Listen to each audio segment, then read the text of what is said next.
fantasies there of was like always running. issues up there. Oh, really? Like dramas, there was always, bikies and all that. Oh, I see. Yeah. Yeah.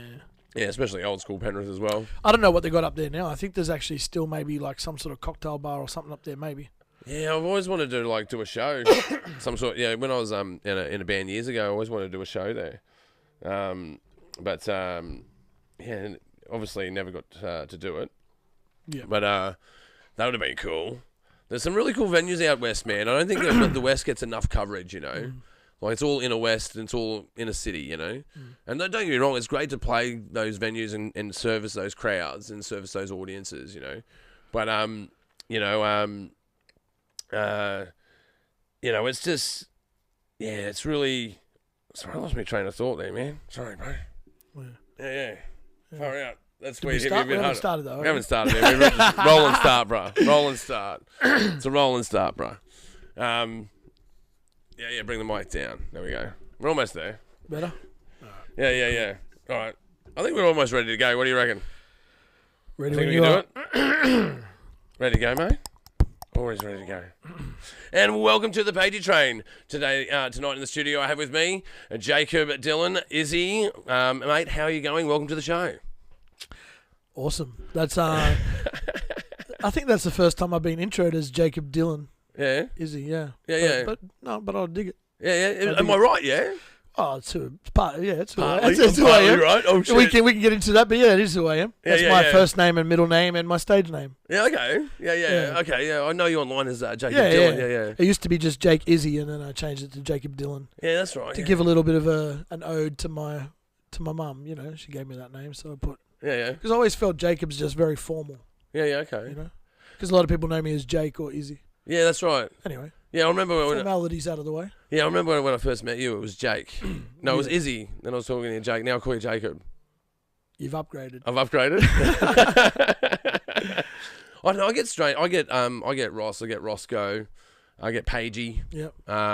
So you got a couple of different names too. Yeah, I do. Yeah. But especially Roscoe. But I don't know. It's strange. It's strange that we have different names. Like through different eras of my life, I've had different nicknames. Like when I was in the military, I was called Spud. Oh yeah. I had a couple of mates also had nicknames. Like I had a mate whose nickname was Yoda because he was short and he had big ears. And he was wise. Right. So they called. There's another Yoda from Penrith as well. It's not the same one, is it? No, not Dave, man. Yeah, no, that was in Townsville, man. That was in Townsville back in the day. Yeah. But man, El Rosarino, if you're not in the whole brevity thing.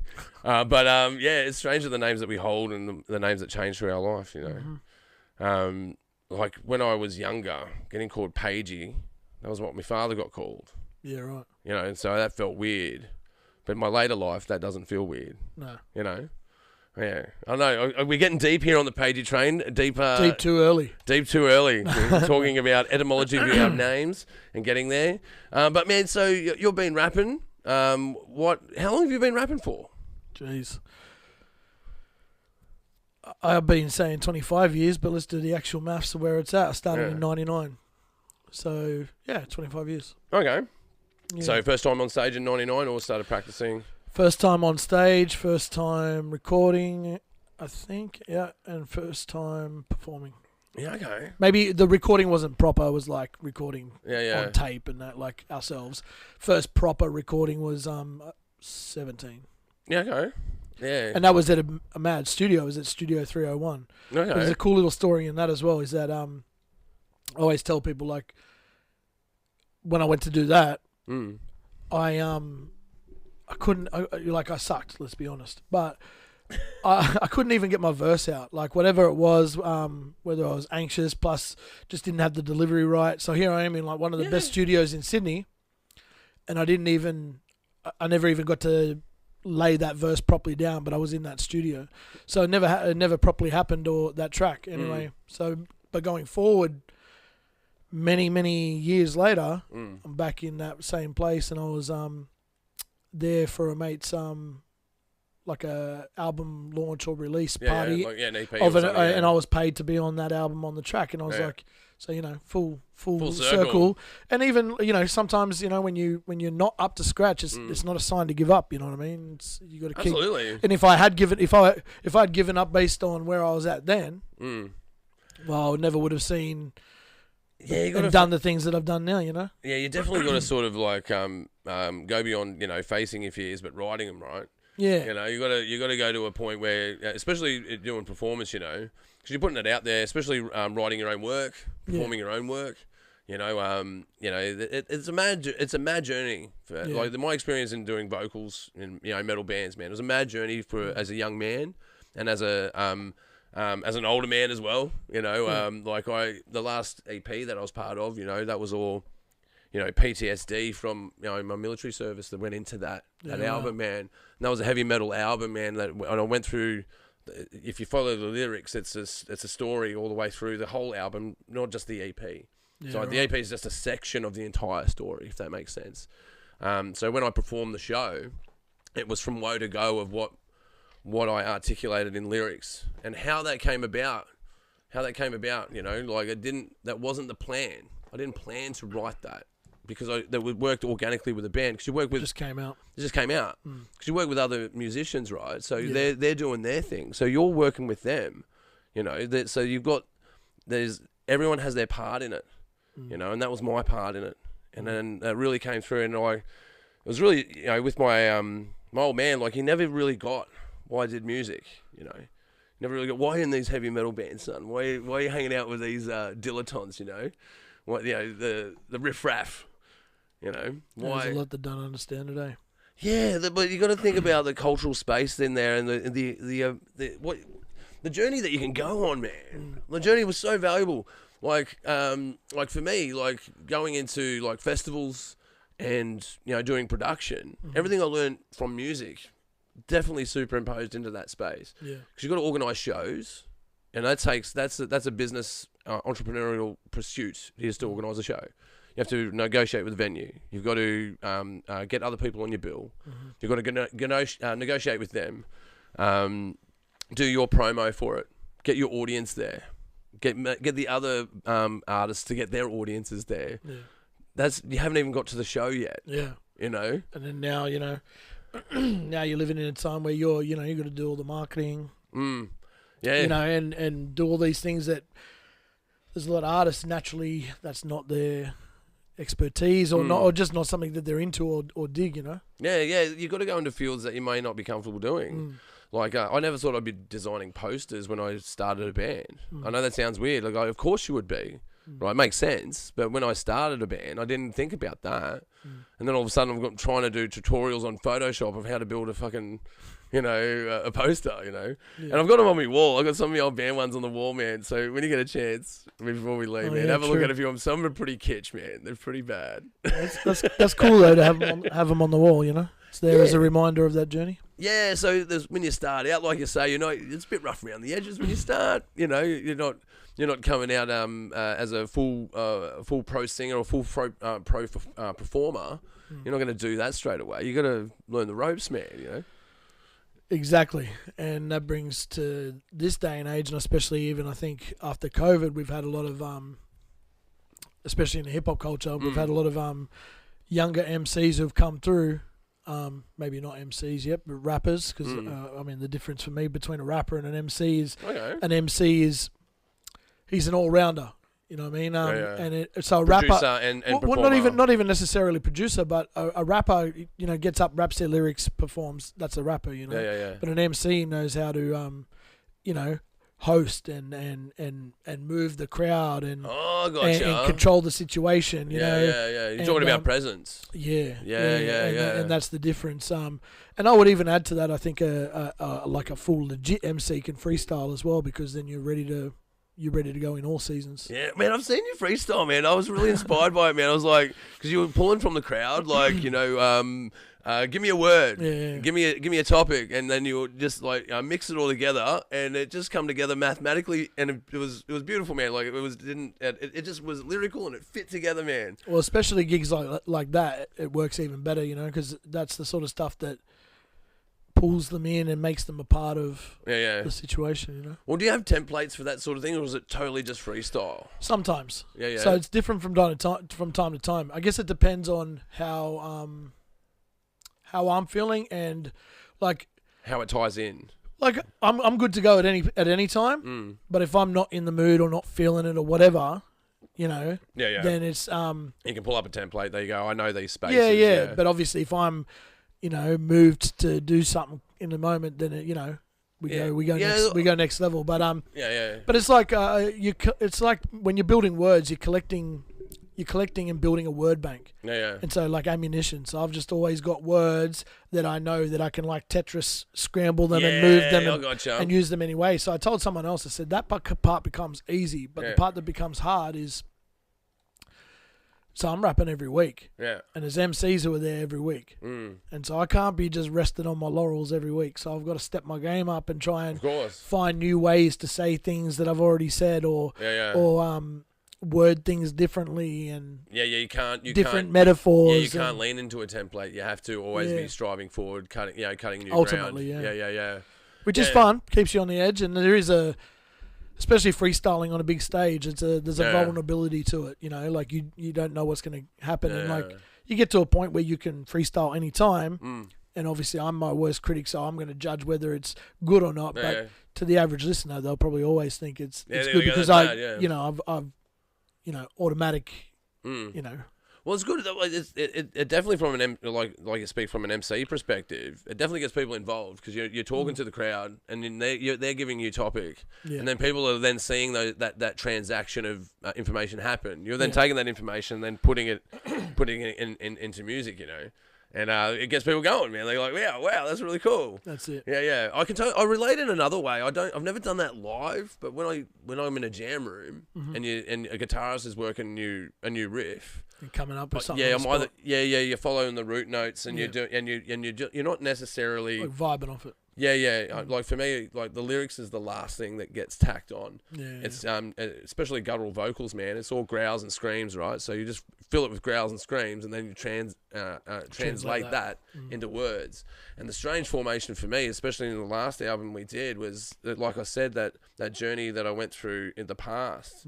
And unloading that, you know, and that's I feel the old man eventually got it though. Like the penny dropped. That's good. Yeah, he did, because I said to him one day, like, I could have gone to therapy and talked to someone about my problems, or I could have just worked in a men's shed scenario where I'm working with my bros, you know, that are my mates that I'm sharing time with, that we're writing music, that we're then performing, you know. It's a very positive thing to do if you, if you're just purely motivated by that emotion. But of course, my other motivations are to perform itself.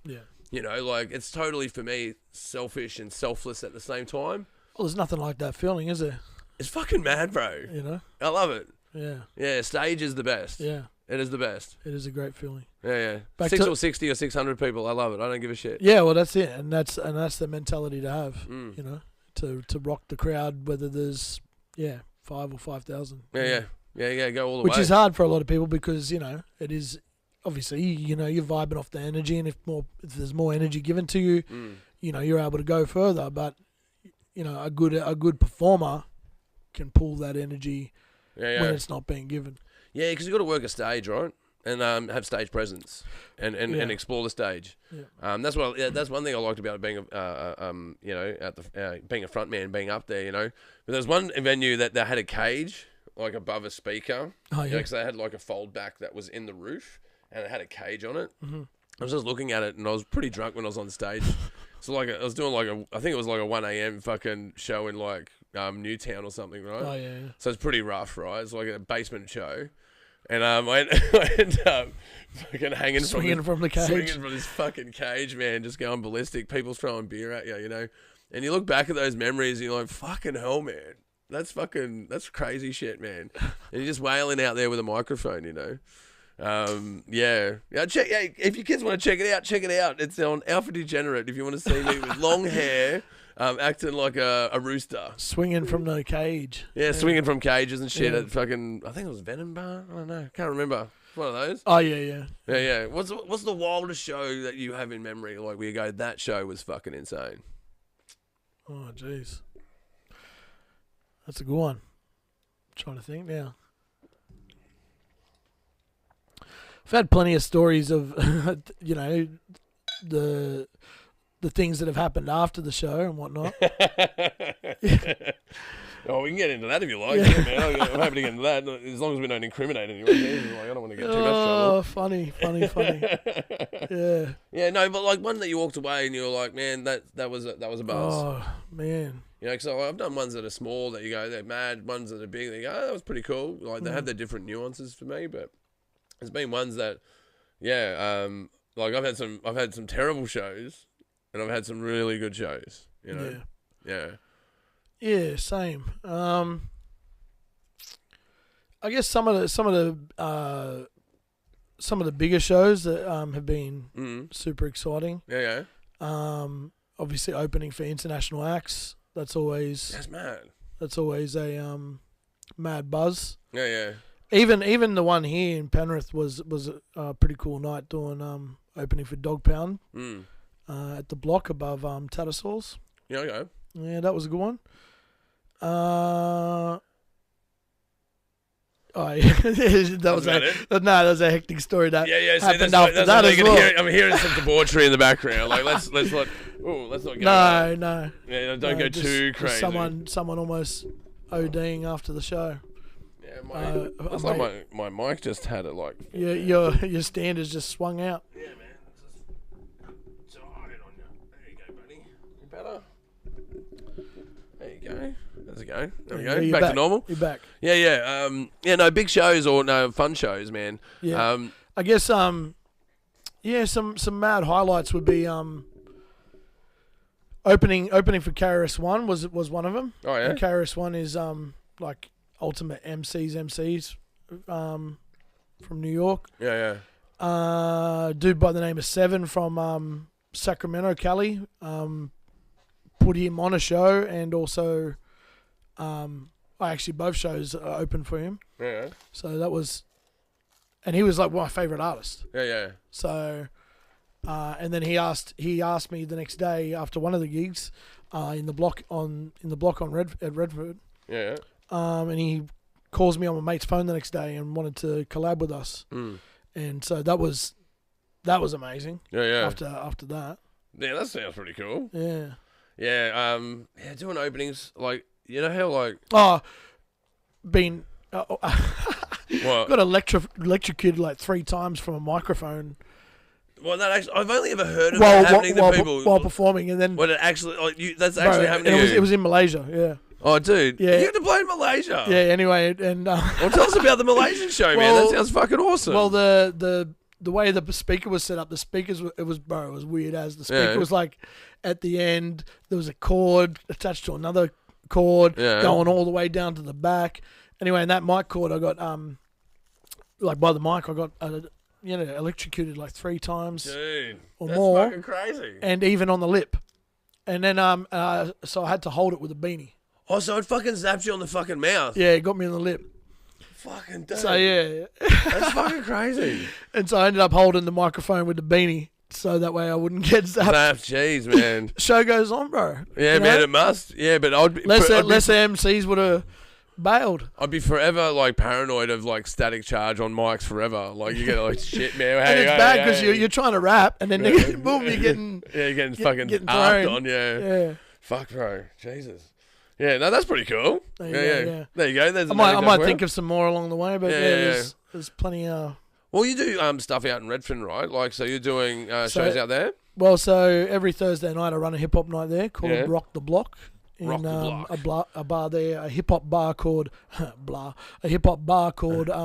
Hustle and Flow. Hustle and Flow. And so the idea of that place is hop the block. Rock the Block. Rock the Block. Yeah. Check out Rock the Block, kids. Yeah. And so it's the place to, I guess, cut your teeth. It's for, ultimately, I think, as an MC, the core essence of hip-hop for the MC is the cypher. Yeah. So the cypher is not about battling, essentially. Yeah, I mean, it might be at times, but generally for us, it's about, forming a circle and taking turns rapping and creating a vibe and an atmosphere where people want to sharpen their pen, sharpen their sword. Yeah. You know, That's mad. iron sharpens iron.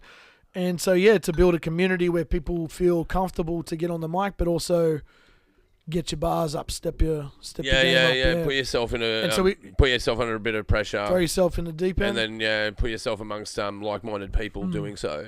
Yeah. And we normally have 2 or 3 performances on that night as well. Yeah. And as well as the open mics. Yeah. That's So fucking mad, dude. that's been running. We just had our 7-year anniversary this year.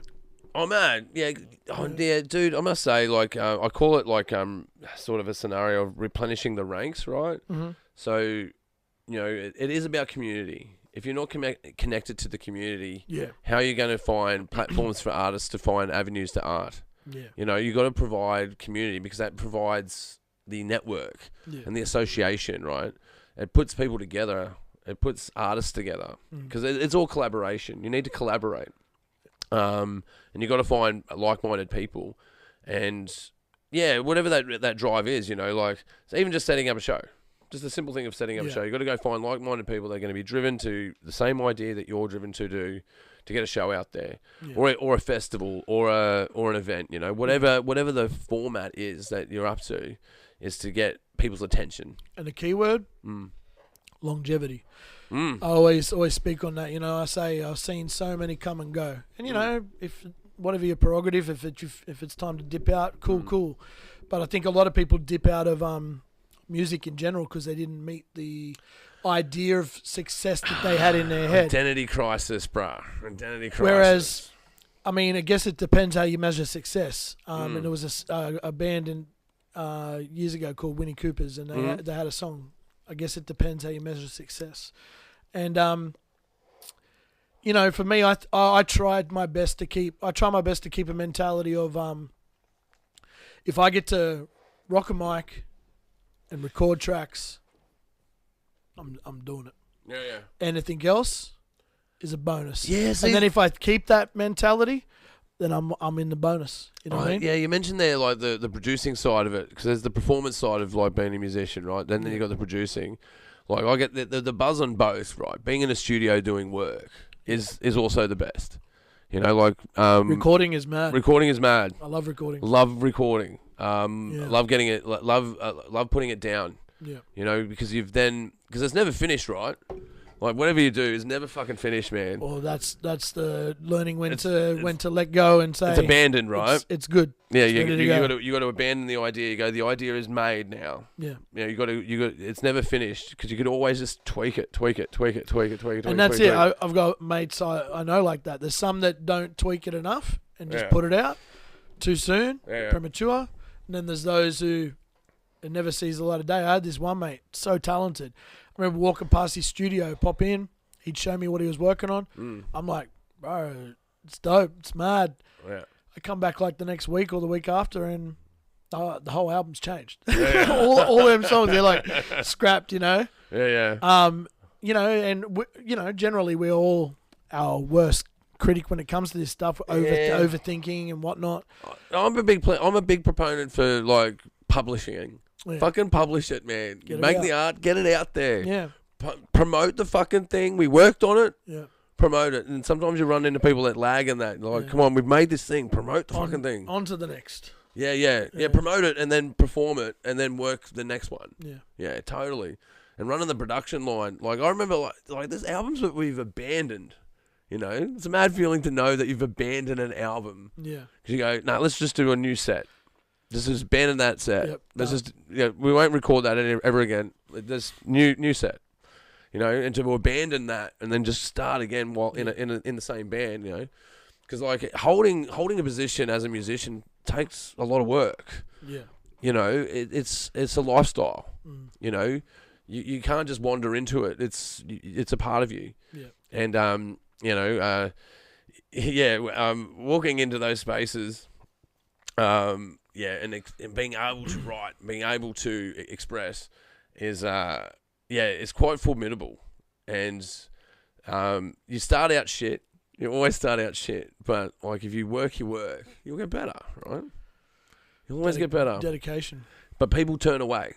So there's things like, through achievement, right? They drop off because they didn't get the EP right or they didn't hit the audience that they wanted. Yeah. The strippers and the cocaine hasn't showed up just yet. The expectations have, the world has crushed your spirits. And as an artist, this happens to every artist at some point. The whole world will crush your spirits. And you'll have to question why. You've got to have a thick skin. Yeah, why am I doing this? Yeah. Do I continue the pursuit? Yeah. Or do I, because then you go, do I want to be famous and rich and of course I'd love to be rich and famous. That'd be great. But if that's your only motive, that's not going to work. No, you won't last. You have to have a dedication to your art. You have to look as a practitioner, as an artist, as an entrepreneur. You have to have many suits to be a withstanding artist. And everyone has that identity crisis. Like, why am I doing this for? You go, well, actually, when I'm on stage, I love singing. When I'm in a studio, I love recording. I love hanging around my mates that I make this art with. And I like hanging out with the crowds that come to those shows. Yeah. I like providing entertainment where people need it. That's why you do it. I got this song. One of the lines is like, I seen them come, I seen them go. They never stay, they need to know, what do you do this for? And if you don't know what you do this for, I don't believe you'll last. So you got to know why you do it, and you got to be solid to why you do it. Stick at it, otherwise, because everything is fleeting. Everything's there's always something running up, and same with comparing yourself to others. Comparing yourself, I think it's a joy. It's a thief of joy. Yeah. Well, it's foolish to. We all do it, but it's foolish to compare yourself to others because you don't know what it's taken for them to get to where they get to. Even like it's foolish to pursue the thought. Have the thought, but don't pursue the thought. Yeah. Go, oh, actually, no, I don't need to think about that. Yeah. That's crazy.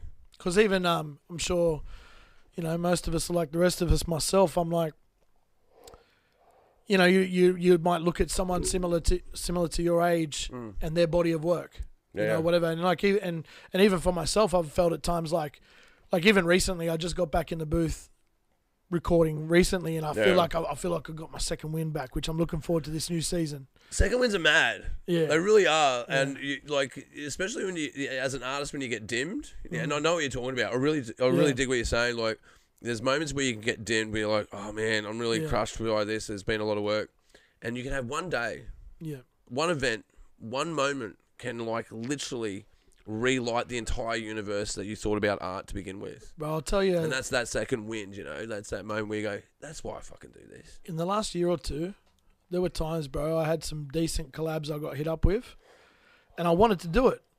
And I had said yes, I wanted to do it, and there was a few of them, and some of them were some pretty decent opportunities. And it's not that I didn't want to do them, I did, and I was struggling to find the motivation to write myself, and even things like, I'd be like, all right, I'm ready. I'm going to go sit down. I'm going to start writing. And like 10 minutes later, I was at the basketball court, or the next 2 hours I was drawing graph, and I'm like, what the heck? And so procrastination is a great beast, right? Yeah. And so there was something going on there. And even up until recently, I was feeling like just lacking that motivation to find time, not time, but to sit down and write my own stuff. So other people hit me up, and I was like, it's not that I don't want to, but I'm struggling to find motivation to do my own thing right now. You know what I mean? And so, I was at a point too where I'm like, I've got more to say now than I ever have. But I don't know what I want to focus on. And you've got the skill sets as well. You already have the neuro pathways to make it. And but I was like, which part? What am I gonna? Which topic do I attack? I've got so much in my brain that I just want to unleash and put out there. But I'm like, what do I focus on? Yeah, they give you exhaustion by confusion in that. So then you've really got to identify what you want to do. Yeah. And focus on that. I found another way to get around these problems as well is to, for instance, I whacked some drums in the studio. Got some drums behind me there. And I don't play drums. But I thought, can't harm. But I realised that because I've been around music so much, picking up drums wasn't too fucking hard. I'm not the best drummer, of course. I have a little bash, that's all right. But I can make me way around the kit and have some fun and get rid of some aggression, And I found that by sort of finding a procrastination that feeds into what you're running away from will actually then feed into what you're up to. Yeah. So if you're going to find a procrastination object, make it that it feeds into the stream of what you're up to, you know. Well, the funny part is that a couple of weeks ago I went up to Central Coast, hang out with one of my mates, and he made the beat on the spot. We wrote the track, recorded, bang, done. And that was while I was sick. I was actually struggling to breathe. Yeah. And so I did it while I was doing it. Yeah, bad voice condition is the worst time to record because, like, you go in a record room and, you know, my voice isn't where it needs to be right now. Because you know where it is, like, at its best. And if it's at its worst and you're in a recording room, that's a bit of a nightmare. But just knocking out that track, sort of, I was like, I'm ready to go again. And so, but back to the comparing thing, right? I've always, even myself, I've always felt like what I've done, I'm trying not to think this way as much these days, but it always felt like what I've done, it's never enough. You know what I mean? And even like I went and compiled all my tracks that are out there on Spotify the other week, and it was like 120 tracks plus like, I don't know, 40 odd or more on Bandcamp that weren't on there. So, you know, a decent amount of tracks that are out, plus there's a whole bunch that are unreleased. I was like, nah, that's mad. Like I should sell it and celebrate the wins. And I think sometimes as an artist, it's very easy to skip past the, you know, not to gloat and harp on them too much, but celebrate your them. win. Yeah, celebrate the wins. You know, because totally. You are in a place where you're being bombarded. There's lots of pressures. There are lots of disappointments. It's your 1%. Even hosting gigs. Yeah, I love doing it. Like, I love the sci-fi. I love freestyling. It's something that, you know, I meet guys who were known for being mad freestylers. I'm like, we should, and they're like, I don't do that anymore. And I'm like, what? Like, because for me, it's part of who I am. I love doing it. But running gigs and hosting events can be thankless. But at the same time, there are lots of things that are amazing that come out of it. For instance, like connection last night. Yeah. If I'll share with you that story about. Yeah. You know, like I grew up on Tupac, right? Yeah. A few different artists, but in the early journey, definitely a big fan of Tupac. Yeah. And last year, I was hosting a rap battle at a Yeah. You do those as well, yeah. From time to time. Yeah. Here and there. But anyway, I hosted this one at this place called Butter. It's a chicken place that was in Parramatta. Okay. And anyway, I met this chick there, and she's dating this guy in America. She tells me about him. Yeah. Anyway, ends up coming over last year. He comes to rock the block. We meet. It was his birthday. We, sang happy birthday to him. It was his birthday again, this one. Yeah. So, but find out who the dude is, and he's like, he met Tupac when he was 13, and they were each other's first rap group together. Yeah. And he's known him ever since. Yeah.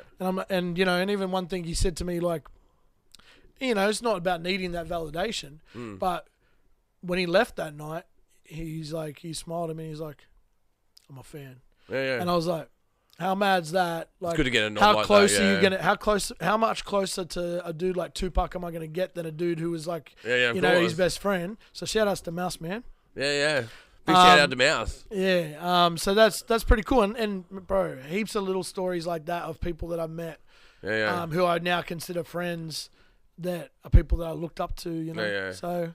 Well, look, don't get me wrong. You'll have your naysayers out there, people that don't like your genre, or they don't like because you would understand. Like, the thing that I like, the correlation that I see between rap and metal, right, is the anti-establishment part of it, right? Absolutely. And it's the crowds that I find the crowds are very much similar. And I've done like shows where I've incorporated like rap and metal, and because the way I thought about it was I need to get more audience there, right? Because you get the girl, because you get Valve. Valve, yeah.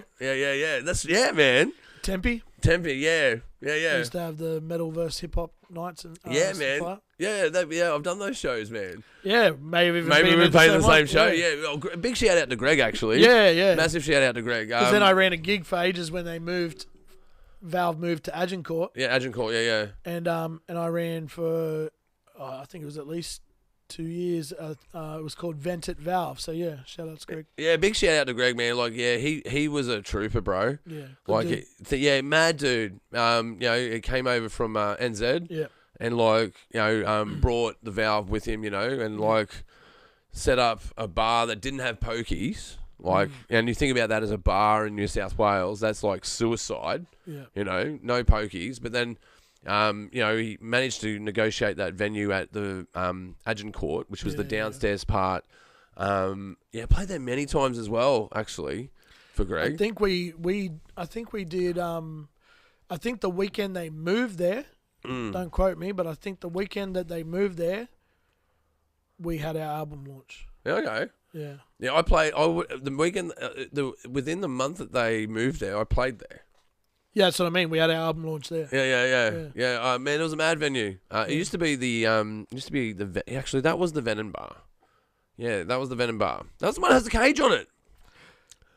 That's the one with the cage. It has a cage above downstairs. it. Yeah, it has a cage above it. Yeah, Underground. Yeah. Valve at the Underground. Yeah, Valve at the Underground, yeah. But that's what, I found it was better to hop on bills.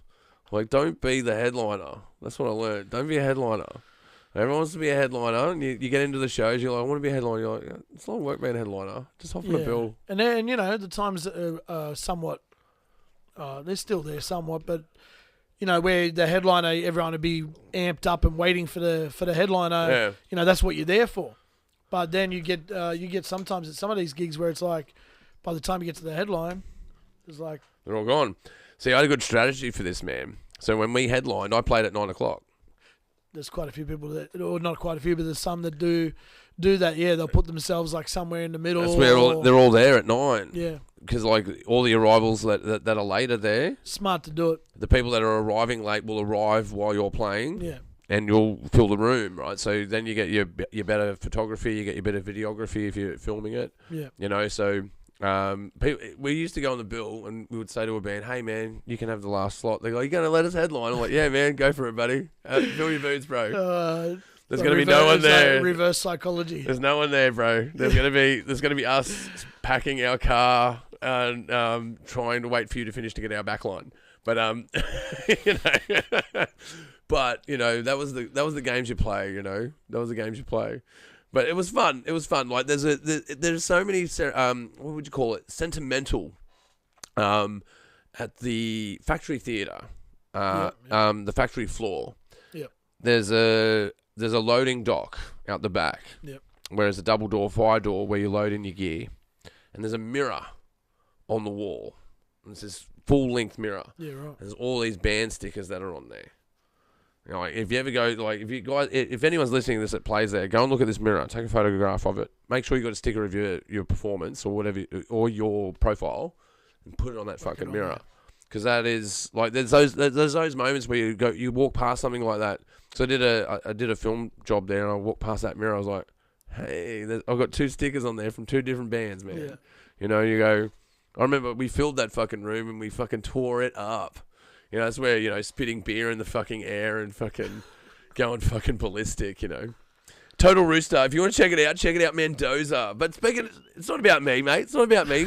Where can we check you out, bro? Shameless plug in there. Shameless plug, mate. Why not? You got to get him in there. Yeah. Well, look, it's really more for, it's not like I need to promote those bands anymore. Yeah. Those bands are gone.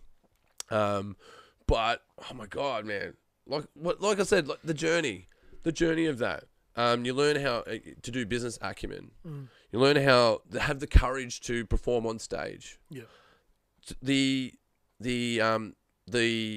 character building that going on stage does, because you're not always going to succeed on stage. No.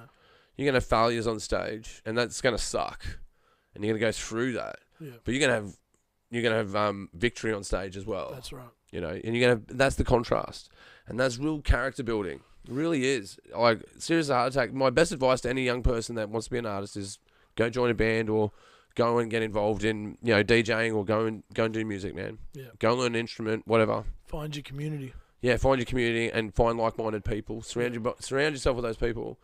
And then, you'll learn other things, graphic design. You'll learn how to record. Yeah. How to stream. Like back in our day, man, like you were talking about recording before. to record our band, we used to have a tape recorder with a towel over it. And then we'd record that and use that as our, surrounding media so that we could all learn the songs, right? Yeah. Then it went to mini disc. Yeah. So remember the mini discs? Yeah. There was like a little CD inside of a plastic casing. Yeah. They were really good for bass. So we'd use headphones and plug it into the mic plug and record through that under a towel. And then you go to places like, you ever been to Zen Studios? Yeah. Yeah. In Petersham, I think it is. Is it Petersham? It's now in Sydenham, isn't it? Sydenham. Is it Sydenham? Yeah. Yeah, it's in that basement, like, industrial space, near that rock climbing space, yeah? Yeah. But that was another mad hub, man. You'd go to Zen and you'd run into other bands and you'd, like, form bills. Like, it wasn't just about the practice space. Like, eventually what we did was we got a Kennards and we soundproofed it and we could just access it 3 a.m. and just go, pump out some fucking Mendoza. Yeah. Had it down at Castle Ray. Yeah, down the road from where I'm living. Yeah. Just down the road here. Yeah. So we had a studio set up in a Kennards next to a PowerPoint, right? Had the drums pulley set up. You just walk in, open the door, turn the power on, away you go. That's pretty cool. Yeah, but it was set up time. You work out, it's about $500 a month or whatever it was. It got up to. There's 5 of you, $100 a month for your band fees. Same as buying it's the same as getting a rental. In your own space, you can go whenever. Yeah, and it's your own space, and it's secure. It's passcode entry. Your gear is secure. The place is it's under their insurance. It's mad. There you go. That's what you Kennards. do. Kennards, man. Get it. Some of them have a PowerPoint next to them. You want one with a PowerPoint, obviously. Yeah. Otherwise, you've got to run an extension to wherever the PowerPoint is. But we had when our locker was right next to a PowerPoint because we got there when it opened. And so I had a negotiated early price entry that I held on to through a lot of argument. You can't conversations like, you can't do this to me, man. It's me band, You can't raise the price on the rent just yet. Just give me another 6 months, man. Give me another 6 months.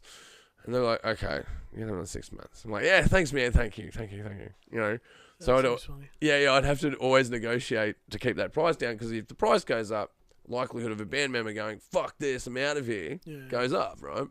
Because it's the fucking politics of running 5 dudes in a fucking room at the same fucking time trying to write a fucking song and staying on fucking point. Well, that's the harder thing, isn't it? Managing, the more people, the harder it is to manage, whereas I guess, with hip-hop, it's like you can, do it solo or as a duo, a duo and a DJ. And so less people to have to, to manage, organise and manage and get together. Well, I've noticed that on like Spotify, there's less bands. I don't have bands so much anymore. It's all single artists, Like, I don't know if the tide of that will change. I imagine it might. That would probably have a lot to do with the era too. The bedroom artist / bedroom producer, whatever genre, But so more people doing solo. That's right. Stuff and not so much. Well, I think there's things that feed into that. Like, I think it's accessibility to edit software. Like previously, you couldn't do high quality productions in your lounge room. Well, it's everything's. You can do it on a laptop now. Yeah. You can even do it on a phone now. Which there's pros and cons too. Like for instance, with music before, not always the case, but generally you'd know that. If these guys are performing and recording, they're legit. Yeah. Someone's invested in it because it costs money. It takes a lot more organising to do. Whereas today, like for instance, even in hip hop, it's like everybody's a rapper. Yeah. You know what I mean? It's like, yeah. Yeah. And even like we've come through a time, like I said before, we've got COVID and whatnot, where people have come out of that.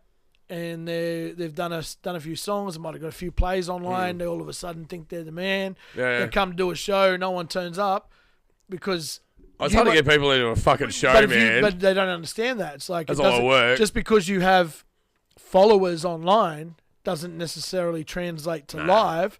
And then the other thing is too, you get them there and then don't know how to use a mic, all this sort of stuff, you know. Yeah, so. stage presence as well. Like, and, but that's the thing as a performer. The whole thing is, for me at the front is being stage present, man. I want to fucking rock them out, man. I want to entertain some pricks, man. But at the same time, that's why it's selfish and selfless, right? Like, it's selfish because I'm having fun, right? But you're there to entertain. I'm entertained, so it's selfless because I'm doing, and as well, I'm generally running at a loss to do it as well. You know, you're not generally making profit all the time. Yeah, that's right. You know, you're running at a loss. You gotta love it. I always say, you know, which you think is common sense, but you gotta really love it, or you're gonna hate it. Yeah. Because and become a sound operator. That's where you become a sound guy. Become an angry sound guy who's gonna turn your mic down. Fucking hate you, cunts. Just fucking no. You just get one mic here. Shut up. Last week, bro, this one gig, you know.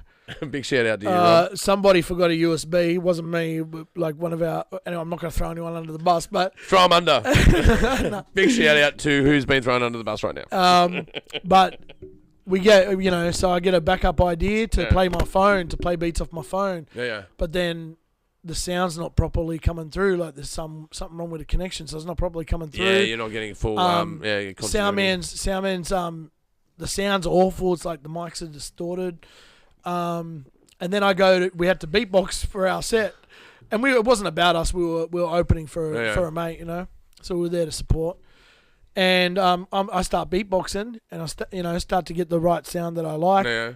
And he's turning me down. And there's nothing worse, especially beatboxing, someone turn you down, because it's like then you've got to push. Yeah. You've got to push and, you need nuance. Exert more energy. And so I ended up just walking off the stage, and I was like, I'm done. Yeah, I do. Yeah, I totally dig what you're saying, man. Do a lot of voice work, and you need that. You need that fine dexterity, and you need that sensitivity in the mic to do so. But you know what? Even with singing, man, like you need that full range in there because you need to manipulate all those I always curves. say, I'm like, give me more. Yeah. Because I know to pull back. Yeah, I know where my placement is. I'll pull back. Yeah. So I don't come into. Yeah, I know how to place a mic. But give me more to play with, so I don't have to exert or push myself. I don't. Yeah, dude, totally. It's like they don't trust you. Yeah. But it's like guttural vocals, man. Like I'm gonna do stuff that's close, but when I'm like really bellowing, I'm going to move it away, and I know where the bubble is, and I'll push the bubble onto the bubble, right? Yeah. You know, I know where that mic placement is, and I know the sound I'm getting. I'm getting a fold back. I know what it fucking sounds like. Like, just let me do my thing, man. Yeah. But you just get people either don't know what they're doing, or they are just incompetent because of X reasons. Yeah. Or you actually get some good ones. There are some good soundies out there. Shout out to the nice soundies. Shout outs to the good sound man. Yeah. Because they're a pleasure to work with. It makes your day better. It makes your gig better. Well, it does. And that night was saved because afterwards we were on a packed train, even though the trains ended up getting cancelled. But we were on a packed train, and we had a cipher on the train to a packed train. That was pretty cool. But yeah. Yeah, it's fucking crazy, man. It's fucking crazy. Fucking sound guys. I don't know why they're not happy. Well, and just look at a butterfly and go, oh, it's beautiful. but you know what? Over the years, I think like hip hop culture has had a big problem with that, in the sense that the way you EQ things and that it's different. You know, that's true. Yeah. To say a band, right? So. And not much different, but to me, I'm like how hard is it? You've got one dude in the backing track, and maybe a DJ, but they'll not give you enough bass or whatever, So you need that fill. You need to fill those frequencies. So when you do get a good sound man who makes it really sound good for you, super thankful. Well, that's why I like that's why I like being in the vocals, because it's it's like the icing on the cake. It's the frequency. That's the last frequency to fill. The music's built first. The vocals come last. It's always riffed off someone else's idea. Yeah. Very rarely, don't get me wrong, I've done songs where they've been generated from a lyrical point of view, but that's very seldom. Where I go, I need to write this song, and that's probably in my earlier days where I'm trying to find avenues to write. Yeah. But essentially, the best way for me to write is working with completed songs that I riff, work on, fine tune, and then find a vocal line, whether it's on the root note or filling a space. I'm looking for a frequency to fill. Yeah. Because the rest of the band is filling those other frequencies. Yeah. And I'm looking for the space, or I'm looking for the complementary. Yeah, yeah, You know, you either want to complement it or you want to oppose it a little bit. for sure. You know, and off sync it or sync it. Yeah. You know, so yeah, going on those journeys is really weird because it's such a. I started to question where do ideas come from. You know, how does an idea get generated? Is an idea just something that happens in an instant, or is it something that has a long bandwidth in it that has to be unfolded to become the full idea? You know, like I know that's really deep and weird, but like if you think about it, like when you're doing, I think like when you're doing freestyle, Mm-hmm. you may be pulling from a template or just fully freestyling on a riff where you're just going down a vocal path. And you're finding rhymes to put together, but like, how does that come together? You know what I mean? Like, there's the apparatus to do it. It's like bridge. I call it bridging, or like a monkey swinging on branch to branch. And you're grabbing the branches. So you might be like swimming, fish, seafood, basket. Blah blah blah. Like but are the branches the idea, or is it you grabbing the branches that are the idea? You know what I mean? Yeah. You know what I'm saying? Because you're looking for ideas, but they're out there and you're grabbing them. So if I was doing this the other night with someone to help them, because obviously when you're freestyling, right, you want to be thinking, but not too much. You're thinking too much, you'll mess up. You're not thinking enough, you'll mess up. So you got to get into that flow state and flow. So I'll give you a go. Ready? So I'm gonna give you a word. Okay. All right. Any word, don't try rhyme with it. Yeah. You're just going to give me the first thing you think of when you hear that word. Yeah. Association. Right? Yeah. Word association. Yeah. All right. So first word is apple. Do you want me to riff it? Just first word, just one word that comes to mind when you think of apple. Steve Jobs. Yeah. Now, just on that, right? So how many answers are there? There's not really a wrong. And I was saying this to someone last night. There's no wrong answer because it depends how your mind works. Yeah. And I see where your mind went. So someone might be seed, tree, branch, Mac, Eve, garden, snake. Yeah. So I'd be like Steve Jobs, Isaac Newton. Yeah. See, and you've already got two different topics there to go with. All right, I'll give you another one. Beer. Hops. There you go. Police. Oppression. There we go, the truth. Well, that's what I'm saying. The correlation between rap and metal, man, is very similar. But see that, and it's that learning how to just go. Grab and go. Yeah, grab and go. Don't think too much. And assemble it. Yeah. Yeah, I gotcha. Yeah. Yeah, well, that's what I mean. Like in a rehearsal room, totally do that. You know, because someone will play guitar riff, I'll be like, no. Scatting. It's scatting, right? Yeah.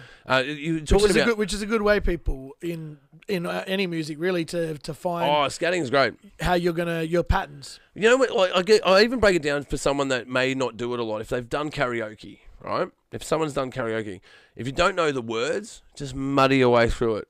Like don't worry about the words. Worry about the sound. Yeah. You go, I don't know the words all to that song. Doesn't matter. Just bumble your way through it, and if you go and do it again, you'll probably know the words next time you do it. Yeah. So just bumble through it. Yeah. Just allow keep going. Allow the sound to happen. Yeah. Don't restrict the sound. Don't try to suppress it because you're worried. Oh, I'm gonna get this wrong. Yeah. There's no wrong. That's the real truth. There's no wrong. Especially when you're replicating other people's music or your adaptation. Yeah, that's right. Like you can do like even karaoke. You can do something that's true to the sound. Or you could do it in your way. Or you could have a hybrid where it's a little bit of them and it's a little bit of you. You know? Yeah.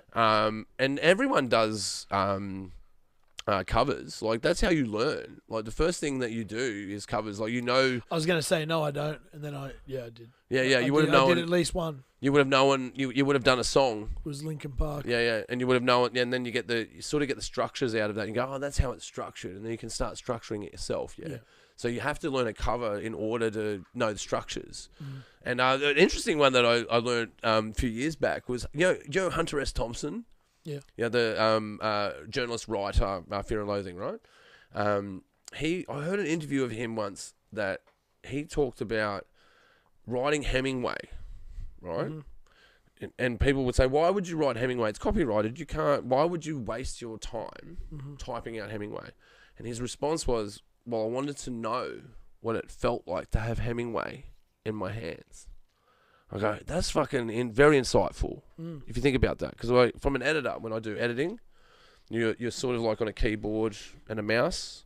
Same with sound, music production. It's a sort of rolling ball, mouse manipulation, and it's in your hands. So you've got the sound that you're building, or the audio bed that you're building, or the visual bed that you're building, is literally in your hands.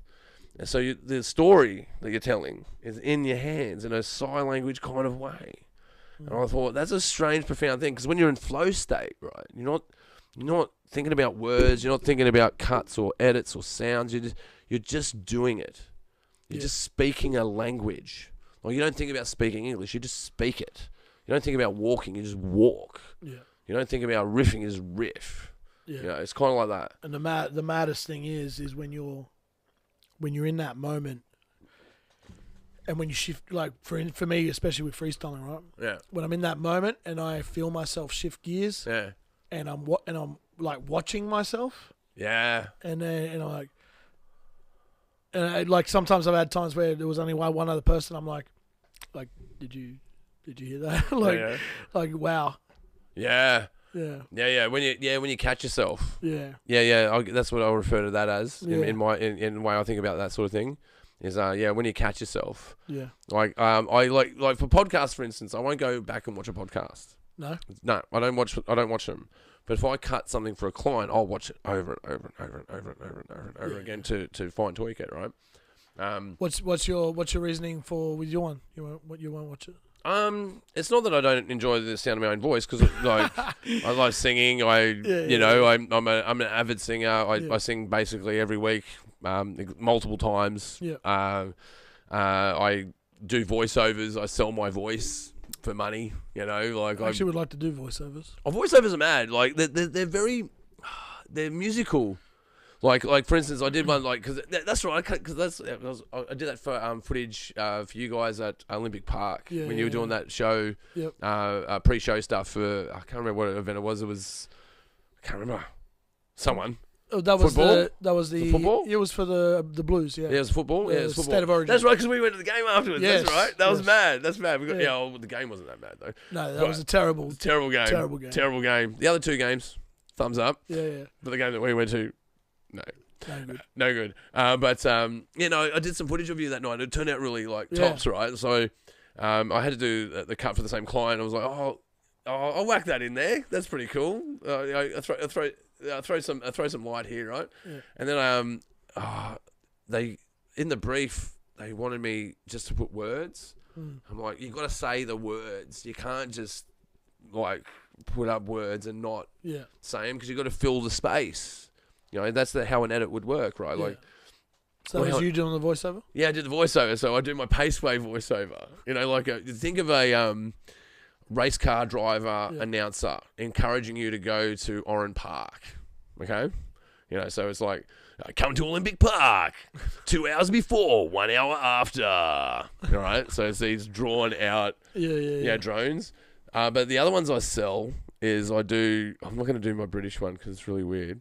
I don't want to be on the spot with that one, because I really refine that one. Yeah, right. But the American movie guy is the other one I do. Yep. Yeah, so in a world, all right, you must learn to survive. They were doing podcasts and the mob wanted in. So I like it. Yeah, that's mic placement. Working with my voice has been a very massive joy. Even doing podcasting, right? Because as an art to a little bit of podcasting, you can kind of reduce your impact on a podcast. You really can. You can change that up. There's always a position to have emphasis, to fill a space, to fill a groove. I had one was really explained to me was about the groove. They say that things are groovy. That's groovy, right? Records. You're in the groove like a needle. Yeah, it's a groove. And you've got the beat and the root notes. Mm-hmm. And if you're in between the two, that's where you dance. That's where you riff lyrics. That's the gateway between lyrics, Yeah. And then that's where you're in the groove. Because if you don't get in the groove, you don't get into flow state. If you don't get into flow state, there's nothing to flow. Mm-hmm. There's nothing to put in the space. But yeah, I've had to resort to other means. I've now have behind you. You'll see an 1100 watt speaker. So my neighbours are very familiar with Tool, Lamb of God. I imagine they love that. But they also get Otis Redding, so it's not too bad, you know. Bit of variation. Yeah. So yeah, but singing's good for the soul. For me, it's like having a guitar inside you, because your whole body is required. It's not just something that you say or do. Like you throw it. You don't push it. You throw it. You know, you throw it around and you mix the ball, and you move that ball around. You know, that's how I'm very visual how I think about singing, and how I push sound space. Yeah. You know, but have you written anything recently from as Izzy? Yeah. So I'm back writing again. I was in the studio the other night in Redfern. Yeah. So, and you were asking me before, where can people find me? Oh, that's right. Yeah, man. I was trying to get the plug in there. I've been plugging myself the whole way. My mate used to always say, "So you got a steel trap mind." Yeah. I could always come back to that point. Well, Because myself, I'll go on all these tangents when telling a story, and then I'll come back here and they're like, "Oh, how you remembered?" Dude, you've just nailed the absolute art of podcasting. Yeah. The art of podcasting is the callback. Yeah. So you got to call back. We've done at least 7 or 8 callbacks. Yeah. We've made it. We've made it. There you go. Hey, do we want to do another 15 and have a break? Because I've got to go to the loo. I don't mind. Do you want to have a break? You want for a break? Can we have a smoke break? Oh, you need a piss break. Look, he's given me a message. I'm not reading this right. That's producer saying, "Ross, you're working me too fucking hard, bruh. All right? Oh, look at that. Fucking break." Yeah, kill the record. And we're back. After a bit of a piss break, you need that. What planet were we on? Earth, gravity 1G, 23 degrees, something like that. Something like that. But man, being a performer as Izzy, you're a part of different groups. Yes. So how does that work? Like you sort of appear in groups, or they're groups that you formed? All right. Yeah, a bit of both. So Izzy as a solo artist, my main. Well, I won't say main. Well, yeah, main group has always been Izzy and the Prophet. Mm-hmm. So the Prophet is in Gosford. Yeah. And we did a lot of stuff with DJ Maniac. So there'd be DJ Maniac, me, and Prophet. Mm-hmm. And then there's Fringe Dwellers. Oh yeah. With another artist, Monks. Both of us are Gamilaroi. So we're both Aboriginal. And my background also. Yeah. So dad's side's Aboriginal, mum's side's Greek and Ukrainian. Mm-hmm. And so our album for Fringe Dwellers is coming out on the the launch is happening on the 21st of December. Yeah. Now we haven't released any music together yet as Fringe Dwellers. Mm-hmm. So Fringe Dwellers talks about a lot of Aboriginal issues and man. And everything that's going on in the colony. Yeah, so from from Woe to Go. Pretty sort much, of, so look at through the history. And then up to current. Yeah. So from the settlers / invasion to where we are now. Yeah. And then there's Common Thread Collective where all of us that are involved in that group share the same faith. And there's even a hip hop church that I'm involved with as well. Yeah. That's been running for 15-ish years, somewhere there. Yeah, wow. And they run a hip-hop summit every November. That's coming up. The 13th one, I think, is coming up this November. Okay. And we have artists come from everywhere and representing the different elements of hip-hop. So we have artists coming from the States, from New Zealand, South Korea, Malaysia, far out. Canada, Indonesia. Geez, we've had China. So many. So it's the maddest thing having. It's like family all around the world connected. Yeah, that's one hell of a melting pot. You know? Yeah. So there's that. There's a group I started ages ago, which was called Universafly. That nothing's happened with that since. Put out a couple of songs. Shout out Bra Records. I'm wearing their hoodie. Oh yeah. Been involved with these guys too. An independent record label. Trying to think what else there is so I don't miss it. Anyway, that's about it. So I'm in all those groups. You can find me. You are a busy dude. Yeah, you can find me as Izzy Sydney. On socials, Izzy Sydney. Yeah. If you're looking for our music videos and whatnot, type in Izzy space the letter N space and then space Profit Profit. Find all my music videos and that under there. But yeah, there's a lot of different things happening. Okay. And one thing I'll say on connected to that, one of the coolest experiences I've ever had happen. Was a cypher I was running at Liverpool at Street University, and I was running that for the love, every Tuesday night. Yeah. And it was like hip hop mecca because it was like you'd have all the break dancers in the big shout out Street University, by the way. Yeah, you'd have all the break dancers in the foyer jamming. You'd have people making beats and that in the production room. You'd have dancers in the mirrored rooms doing choreographed stuff, and you'd have upstairs overlooking the b-boys freestyling, and we would freestyle every Tuesday. Yeah. Anywhere from a couple of us to like 15, 20 of us in the room freestyling for like 3 hours every Tuesday. That's mad connections, man. Yeah, that's mad. But one of the guys that came, when we first met, his English was very little. He'd just say his rap name. He'd say, "Hi, I'm Amali." He's from Iran, so he rap in Persian. But he come over here as refugees. He'd come to my cypher every week, and we'd hang out. He'd rap in Farsi, and I'd rap. Far out, man. But we built this connection. Yeah. Like brothers. Yeah. We're brothers. And now, And pull that mic up. Can you pull that mic up a bit, man? Yeah, and that's amazing when you think about we couldn't even understand each other. Like we understood through the music. That's right. The feeling, It's that scat space. That emotional space that doesn't have words, but it has emotions tied to it. It has rhythms tied to it. It has beats tied to it. And I dig what you're saying. That's crazy. That's crazy. Yeah. I totally dig that, man. So, I totally get what you mean. Yeah. So I talk to people all the time and share that story about hip hop and music in general crosses all these borders and all these boundaries. And the other thing cool about that story is that I owed about $22,000 in debt to state debt recovery, and it ended up like even though I was running it for free for the love. Yeah. I ended up being able to get on like this WDO and actually pay off the fines through running a hip hop cypher. So yeah, that's all right. That was cool. Yeah, that's a good way. Well, you would refer to that in business as an offset. That's an offset. Yeah. You've offset that. Yeah. Oh well, my offset was because I was in the military and I met my wife, wife to be, and fell in love and. We just realised, we want to do something different with our lives. So I went from, being a professional, high wage to, and illustrious career ahead of me, to going. No, I'm going to uni, and I'm going to go study film. Yeah, wow. And I remember we used to get like big bags of rice because you buy it in bulk. Because you got to make your dollars fucking. You got to squeeze your dollars, right? Go to the Asian stores and buy a big bag of rice. That's right. That's it. Yeah, that's the one. That's the one. A few kilos. Yeah, and you make ends meet. Yeah.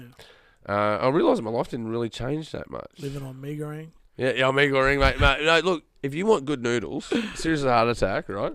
If you want good noodles, you got to go to Aldi. Aldi has the best noodles. Oh yeah. Yeah. 2-minute noodles from Aldi. Yeah, I've been on a health kick, so I've been. Off the. Yeah, that's probably a good idea. But I do miss them noodles. But have you seen how they're made? Anyway, don't get me started. Oh, dude, I'll go down. You ended up deep in the rabbit hole. We haven't gone down the rabbit hole tonight. Yeah, no. I'm glad. Yeah, we've done all right. We've skirted around everything that's out there. Especially, and I live there. Yeah. Dude. I live in the rabbit hole. Dude, I was in a heavy metal band we came up with our own genre, and it was conspiracy metal. Oh, bro, I think we just entered. Yeah, we wrote songs from 9/11 to Kennedy assassination, all the way, all the way through Flat Earth, man, the whole lot. Oh, dude, we went fucking bananas on that shit. Did two albums on conspiracy, man. I am fucking versed and researched into conspiracy. Bro. Yeah, I can't believe we haven't gone too deep on that yet. Then. Oh, dude, I have opinions.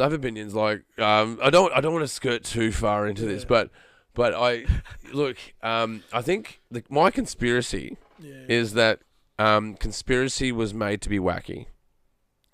Like, to discredit conspiracy. Yeah, I believe the word was. Yeah. There's been other conspiracies that have popped up in order to discredit conspiracy. Like, it is foolish. Yeah. Absolute foolish to think that there aren't people at higher levels who conspire. Yeah, that's right. Like, even a father doesn't tell his son everything that he's doing.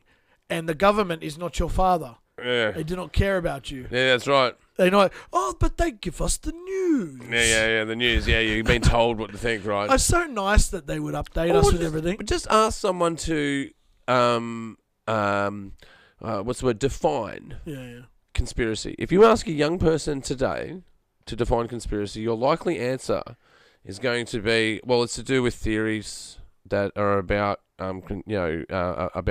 misgivings. Hiding the truth or whatever. Well, conspiracy has nothing to do with theory. A conspiracy is a conspiracy. Yeah. So they've literally changed the definition of conspiracy by the media that's out there. That's my conspiracy theory. They've changed the definition of conspiracy in order to discredit it. Like, from flat Earth to, studios by, Stanley Kubrick that is faking the moon landings, whatever, right? You can debunk a whole bunch of stuff. But the irony is the stuff that you can't really debunk is the age of things that we have. That's the age of the pyramids, the age of different geological spaces that we've found on the Earth that are clearly older than 5,000 years. There was clearly a cataclysm, like you can go right into the, that whole space, that whole Rogan space of, the Younger Dryas impact theory to comets that have melted the ice, to flood the Earth, where we all have this central story of where we got flooded and pushed to, and the hieroglyphs are secondary to the pyramids because they were done after they were built, because they had to explain to their people how they were made because they didn't make them. I will say, you go all the way down. Allegedly, there is an island that has just been found that has just emerged. Near the pyramid. No, something. I can't remember the exact name, but they've found this island that they believe, whoever they, that this they do a lot. That it debunks how we date. Yeah, totally. There's different ways that you can do the date, like and even like flash flooding and things like that create occurrences in sediment and rock faces and stuff like that. Yeah. That if someone was to look at it, they would say would have taken millions of years. Well, yeah. Look. So I'm an avid geologist. I just think this. I think, how far can the lies go? Well, it depends what you mean by lies, and it depends what you mean by go. Like, for instance, there's things that you can prove, and there's things that you can't prove. So, like, for me, like, belief, right? If you believe something, it means you don't know if it's true. If something's true, you don't need to believe in it. You know that it's true. Yeah. Right? Does that make sense? Like, if you believe something, like belief in religious belief, for instance. Yeah. You can't prove the existence of God. It can't be done. You can't physically prove it. It's only proven through philosophy, right? So, yeah, you that's why you believe, because you can't prove that it's true. If science is true, you don't need to believe in things that can be replicated. Like, we can figure out how fast things fall to the Earth. I believe in true science, the practice and the measurement, measuring, in real time. Like, measurement and cause and effect. Can you truly measure the distance between here and the sun? Well, no, you can't, because it's forever changing. Because, like, the way that the sun is formed in our solar system, so if you look at the heliocentric model, so you got the sun. Well, the fact we're given is 93 million miles. Nah, it changes because it's not a perfect circle. The Earth doesn't travel around the Earth in a perfect circle. It's an ellipse, and the ellipse is more favoured to a Australian summer than a American summer, because they're further away for their summer. Our summer is closer to the sun, so a southern hemisphere summer is more brutal than a northern hemisphere summer because of the 23-degree tilt in the Earth. The distance of the sun. Yeah, the distance of the sun will affect the Earth, of course. Yeah. That's how it works. That's how evolution happened, right? if you go back further, like if you want to talk about aliens, right? This one I would try to blow people away with, right? If you want to think about aliens, if you look at our mathematical models that show what they call accretion theory, which is how planets form around stars, right? So a star is born, and there's a big disk of dust around it, and that disk of dust coalesces, turns into planets, and that's called accretion theory, right? When accretion theory happened, if you look at the geological record, water didn't occur on the Earth during this process. So rocks formed before water existed. So the water appeared after the rocks were made. Yeah?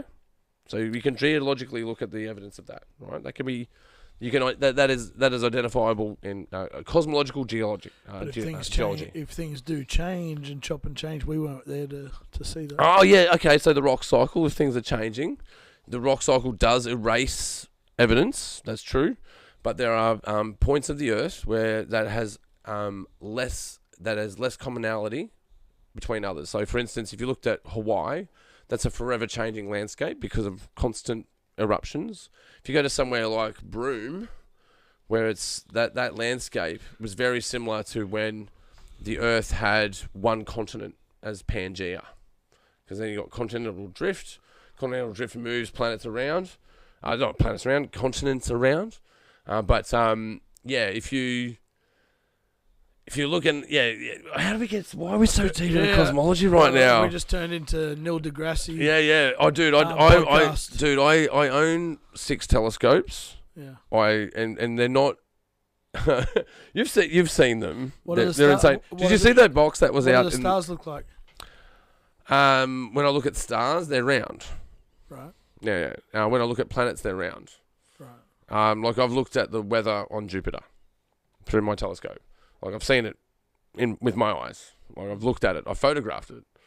So I do, as a hobby, I do astrophotography, and I also do. I think I have a very extensive rock collection because I'm an avid geologist. I know this is super nerdy. I know. Rock on. I do. But I don't. When I mean an avid geologist, I don't mean I collect rocks. Like I study these fucking things. Like I do. Like for instance, like if you look into like a lava flow on Hawaii, if you look at the older islands, you'll have calcium that forms in the vesicles of lava, which is the bubbles, because lava bubbles, and it has like air bubbles in it, and then minerals will show up and coalesce inside of those holes. Like calcium is a good example because I hope it's like rocks. It breaks down into water. You know how caves are made? You know how caves get worn out by water? Because limestone is soluble in water. Water breaks it down. But when it reforms as a cave, like once the water disappears from calcium, it goes back to being a stone, right? So when you look at vesicles on lava flows, and calcium starts forming in those vesicles, it's what you call amygdaloidal tendencies. Yeah, right. All right, okay. So now I've just given you an example of how fucking deep I fucking go into talking about rocks. I'm sorry, guys. I regret going down the rabbit hole. Yeah. This rabbit hole is really deep. We'll come back out. Okay. I had some interns in here today. I was like, teaching. We're back. I was teaching some editing principles. Yes. To these guys, and I was talking to them before they got here because I like when you start talking me about nerdy stuff, right? Especially science, especially telescopes, right? Looking out at the stars. I've done this in a lot of ways. I've done deep photography of deep space objects. Yeah. Let me put that into context. So that's like photographing something the size of a pin in the sky in the pitch of black through a telescope into a camera, into software that I photographed 2,000 times that I've turned into one photograph. Yeah, so I can see what that is. So that's called photo stacking. So I've looked at these objects in space. And you can see that they're round. They're definitely round. So do you think the Earth is flat? I don't believe what we were taught. Through what means? Well, ultimately the school system is about control. I'd agree with that. Ringing a bell. Let's can Can you look that up? Is that who rings the bell? Rockefeller's is where it started, but also, or was it Rothschild? Sorry, ringing a bell for dogs to get fed. But yeah, very similar to the prison system, and then also you think like they say, and the factory system. If you think about it, so they ring a bell. And the prison system, both, and the factory system even more so. But you know what? You know how long? Do you know how many years they say that it takes to attain one's mind or control? Oh, interesting. Over a person. How long do you think it is? They say. Oh, you can take control of someone pretty quickly. 12 years. 12 years of brainwashing. 12 years, which is school. Ah, interesting. Yeah. Well, and so you think about some things. There are some things like. At the end of the day, a lot of people don't have the answers, like, absolute. Like, just like you say, can't prove God, I reckon there's a lot of things you can't prove about space. Yeah, there is. As in tangible, fully tangible, understandable experience. Well, you can, like, can I give you one example? Hold that thought. All right. Hold that thought. So... there are some conversations where the indoctrination is so strong. Now, let's not talk. I agree with this. Let's not talk about right or wrong. Yeah, no, I agree with what but you're saying. But the indoctrination is so strong that I know people who get so upset even when I know what I believe faith-wise, right? Mm-hmm. I'm very solid and strong in what I believe, but I can talk to anyone about anything they believe, and it's not going to end in fisticuffs. I'm not going to get upset. It's all good. But I know so many people with certain topics, they literally get so angry, upset. You can't get angry about this stuff. But they do, and I'm telling you, it's more common. It's more common these days, especially these days. That these people like. When I say I don't necessarily agree with the evidence that NASA puts on display, won't go into all the details. Yeah, landing on the moon. But people, all sorts of stuff. But people get so upset, like they work for NASA. And I'm like, bro, you don't work from them. You learnt the same thing I learnt in school. Why are you so mad about what I believe? It doesn't affect your life in no way, but it's one of the maddest things people get. Well, can I ask you this? Can I ask you this question? When you think about religion, right, and what religion has given you, if you could give that to someone else to enlighten them, would you do that? Of course. So my perspective from science, I can't force anything. Yeah, but my perspective with science is the same thing. If that makes sense. Yeah. Like, I don't want to discredit religion because, I think religion has had a major role in the evolution of humans. Like, if you think about that, I think someone without belief has something I would describe as vacancy. Yeah. There's something vacant about someone that doesn't have belief. You have to believe in something. Like, and like, so... And to say on that too, my personal thoughts, like on religion and that, are probably a lot different to... a lot of others as well. Yeah, okay. Because I see a lot of control. Yeah, see, religion has in been religion used too. Whereas what I believe is more about a faith and a belief. This is where we agree, man. This is where we agree. We really agree on this point here. And about a relationship. Yeah, this is where we agree. Right? So for me, my faith or whatever, or my belief is in Jesus, and there's no person that could ever disagree that he wasn't a man to follow or to follow as an example, right? Yeah. Absolutely. Like, nothing to discredit. Yeah, but if you went to a scholar, right? If you went to an archaeologist, I've had a few beers here, archaeologist, right? If you went to a historian, they would say there's no physical evidence that Jesus ever existed. And I would argue... I would say they say the opposite now. But I would argue that is moot. That has nothing to do with the story of Jesus at all. So the stories and the premise, that's right. But to actually, like, not just going biblically, but obviously lots of other scholars from that time and whatnot have, like, there is, I can't give you the number. I'm not sure. I can find it out. But there are so many other things that line up to him being the man who lived in that time. So many different other angles and depictions. But anyway. Well, let me ask anyone: is there value in Jesus being a story and existing in people's lives? Just that on its own. Is there a value in that? Absolutely, there's a value in that. Yeah. Like, any soldier would argue that there's no atheist in a bloody gun pit, mate. Like, if you're facing your maker, you'll make a deal. I don't care who the fuck you are. I don't, like, as I said, like, I'm not a religious person, but I'm a person of belief. Yeah. So, I would even go to the point of agnostic. Like, I'd even go to the point of something, but you don't know what something it is. I don't know what it is. Yeah, I'd definitely go to that space, right? That's fair enough. Yeah, totally. If you think about consciousness itself, right? I think, and I've got mates that are atheists, and not to, and I don't, take the piss or diss, but to go buy a toy Lego helicopter and then throw it in your lounge room, and all of a sudden it's built. Don't happen. Yeah. Somebody got to build it. Yeah, well, see, an engineer, right? So this is the engineer hypothesis sort of idea. And this is where you go. This is where I go. Because just because things are philosophical doesn't mean they're not grounded. You know what I mean? So I may argue that there's only philosophical reasoning behind religion, but that doesn't mean it's not valid. Yeah. Like there's plenty of validity in philosophy. Like I think, therefore I am. Of course, right? That makes sense. That's a philosophical understanding of consciousness. But if you looked at consciousness scientifically, you can't identify it. You can't measure consciousness. It has no volumetric value. How can you possibly measure consciousnness? We can put some like guardrails into what we think it is. It's someone that dreams, or someone has aspirations, understands love, and understands a sense of self. We can go to these spaces, but they're all philosophical.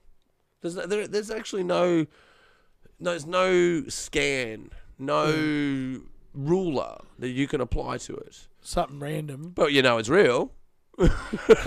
Something random. You're conscious. You're like, I'm conscious. We both understand that we're conscious. Yeah.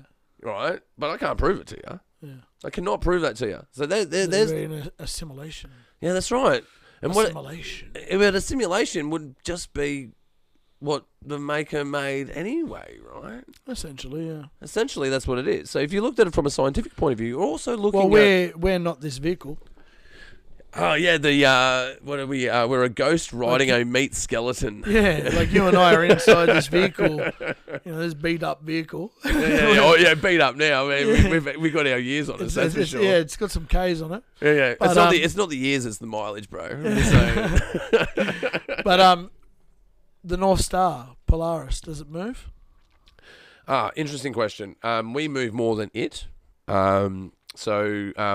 The galaxy will turn at 250 million. In 250 million years, it does one rotation. Earth years. Yeah. Like for instance, and it is moving. Like for instance, if you look for the sky, this is another way I spin people out. This is a way to spin someone out with science, right? Spin someone out. Well, yeah, interesting. No, but it's the same with philosophy. Like that's what religion stains in that space. You can spin people out with philosophy just as equally with science, right? Like, like for instance, like how fast are we traveling right now between me and you? 0. Well, apparently 4,000 miles per hour. That's faster than that. We're spinning on the Earth that's traveling at 25,000 km per hour. So say 4,000 miles per hour, right? No, it's 25. Is it 25? 25. All right. So by the time I do this, have a look. Just fact checker. yeah. How fast does the Earth spin? How fast does the Earth spin? And so remember, 25,000 k's. Whatever it is, we're spinning. Yep. And then we're moving around the sun. 100,000. And then we're hurtling through the galaxy, yep, right? The heliocentric is moving through the galaxy. galaxy. And then we constantly see the same constellations and the same stars. No, we don't. No, we don't. That's not true. Don't we? No, because it's called precession. So we're at a 23-degree angle. Right? There you go. 24,000 miles per hour. That's at the equator. Yeah, that's what I said. It's like 24. 25. You can't rob me of one. Yeah, I'll give you that. Yeah. All right, but the galaxy is spinning at 500,000. Right. The galaxy is moving at 1 million. It's some pretty precise. Big numbers. No, some pretty precise numbers, isn't it? Well, we've measured the speed of light. Like we can measure that. Like we've measured it. Like you can actually measure the speed of light. You can measure how fast something falls through the air. You can measure how something falls through the air in a vacuum. So these things are how aerodynamics have been built. These are the things that have built computer chips.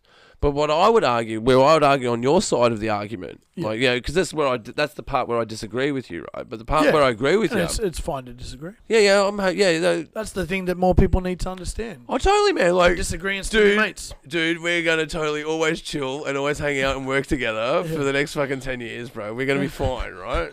Just because like you have a different view on life doesn't make us adversaries, you know. That's right. You know, like that's like if you look at it from a Christian point of view, that's true. Yeah. If you look at it from a Good Samaritan point of view, that's true. Yeah. So why are we so fucking polarized? Well, again, it's silly to through think race, gender, fucking political belief. Well, it's again foolish to think that even your best closest mate, you're not going to agree on everything. Of course not. And that's fine. But that's the thing. We've gotten to a time and a time in this space where you don't agree with me, you're a bigot. Mm. Yeah, you know what I mean?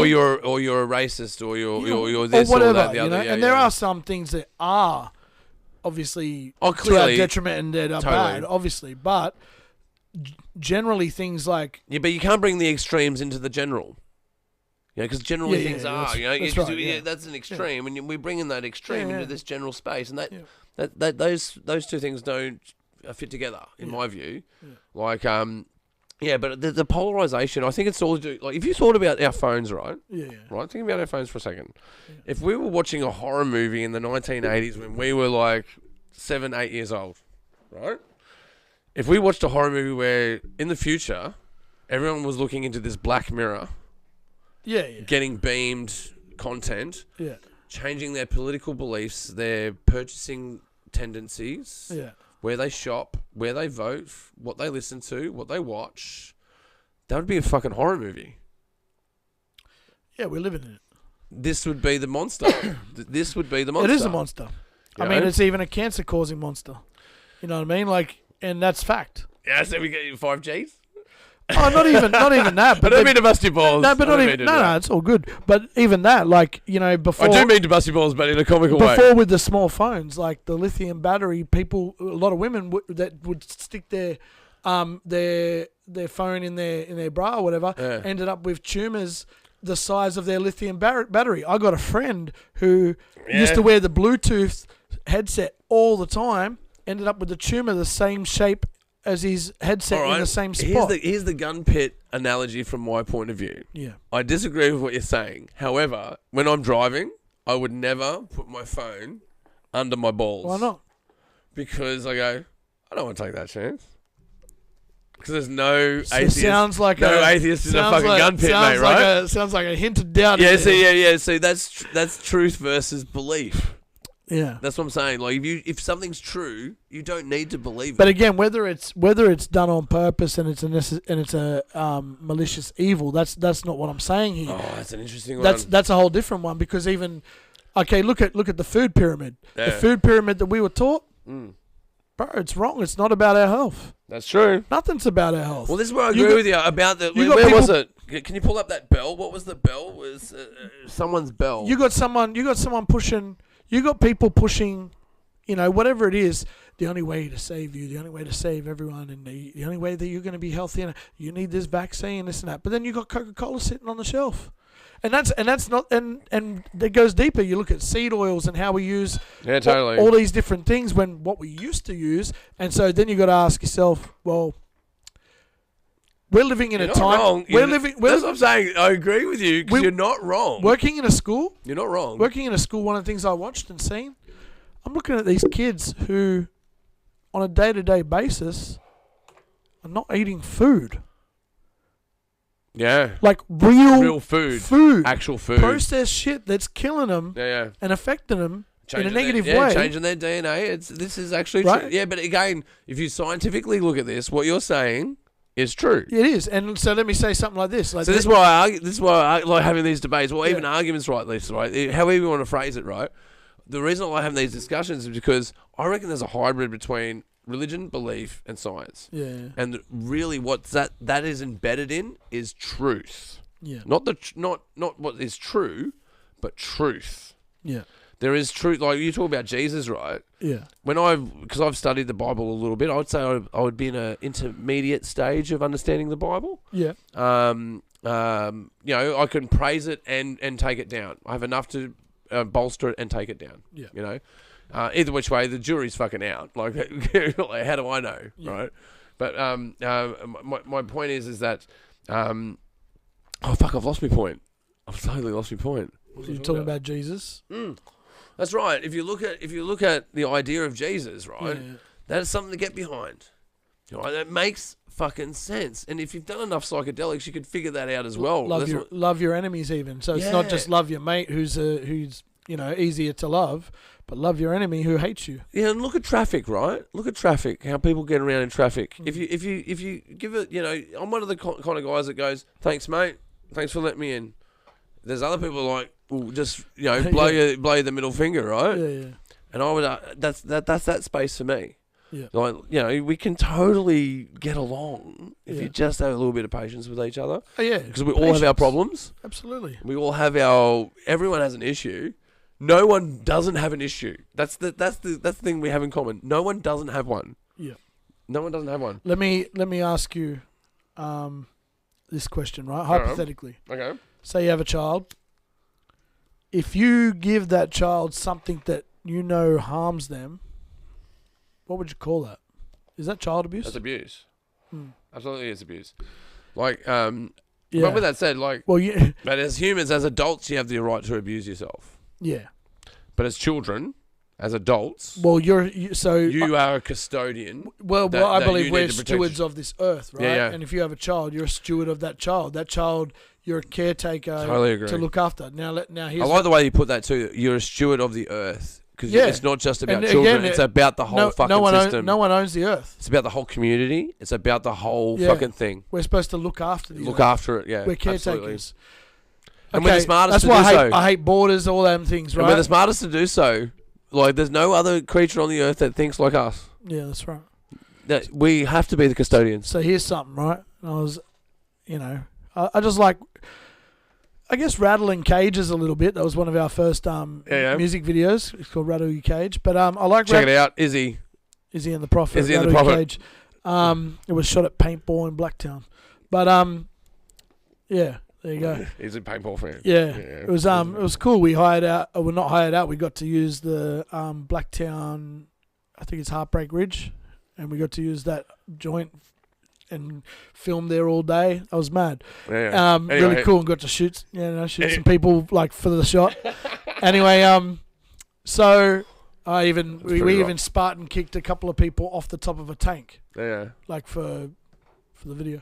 Anyway, rattling cages.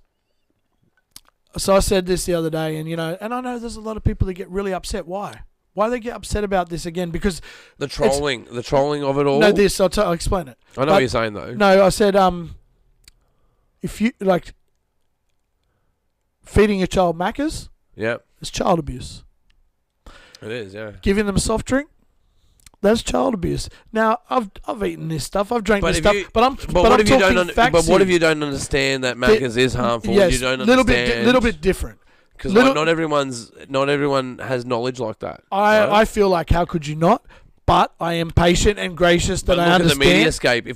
If I said to you red can, you know exactly what I'm talking about. If I said to you blue can, you know exactly what I'm talking about, because we're indoctrinated. So and has it been set up that way? Yeah. What's the bell? Have you got the bell? I mean, look at Big Pharma, Cut right? off's bell or something. Look at Big Pharma. Everything's about keeping you in the loop, keeping you sick. It's all about money, right? Good, healthy people don't make money. So look at things like this, right? I'll go and look, for instance. Okay, I started thinking a little while back. I started thinking, I love avocado, right? So every time I have avocado, I'm throwing a seed aside, and like biblically, it says use the herbs for healing, and every seed, right? And now you got seedless fruits. What's that all about? Because the seeds have dense nutrients that are great for us, right? You're mad, dude. You're mad. Yeah. You're Bro, awesome, I'm a thinker, but I just like to question things. If everyone's going this way, I'm probably over here. Yeah. It's just the way it is. I'm not going to be told what to do. I love my mum and I love God, and I've disobeyed both of them. Why would I listen to a government that tells me, Yeah. I don't vote?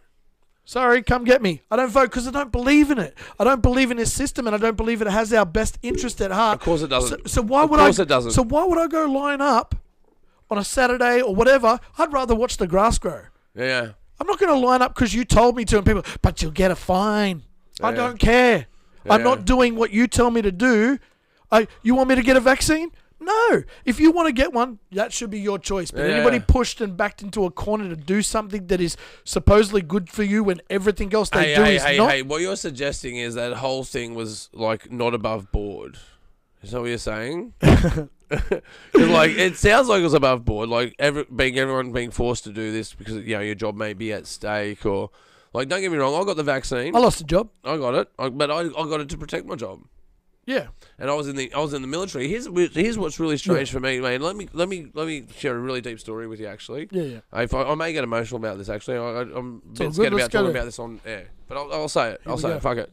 When I was in the military, I ended up in a forward operation unit when I was about to get deployed overseas to go do peacekeeping in East Timor, and you have to get inoculations. Of course. So they've got to give you typhoid, Japanese encephalitis, and because I won't go into the full story how I ended up in a combat unit at a very young age, because that's another story probably for off air, which is really cool. But I ended up in this gunfighting unit a bit too early in my career. Wow. And I was behind on my vaccines, and they gave me all the same vaccines in the day. And I mentioned earlier that my nickname was Spud, Yeah, I remember. right? Yep. And the reason my nickname was Spud is because the first week I was in that unit, they gave me all those injections, but the medic that delivered those injections didn't read the conflict issues with administering that medication. Right. So you can't administer 2 of those needles on the same day, and I got 3 of them. So I went into seizures and a cardiac arrest, right? So I fell over on the workshop floor, and I went to my mate Mick that I just met a week ago, and I said, I'm going, and I didn't get the rest of my sentence out. I said, I'm going to faint, and I fainted. I face planted, my butt was in the air, and I was convulsing, Wow. and people found me, and they said I looked like a spud.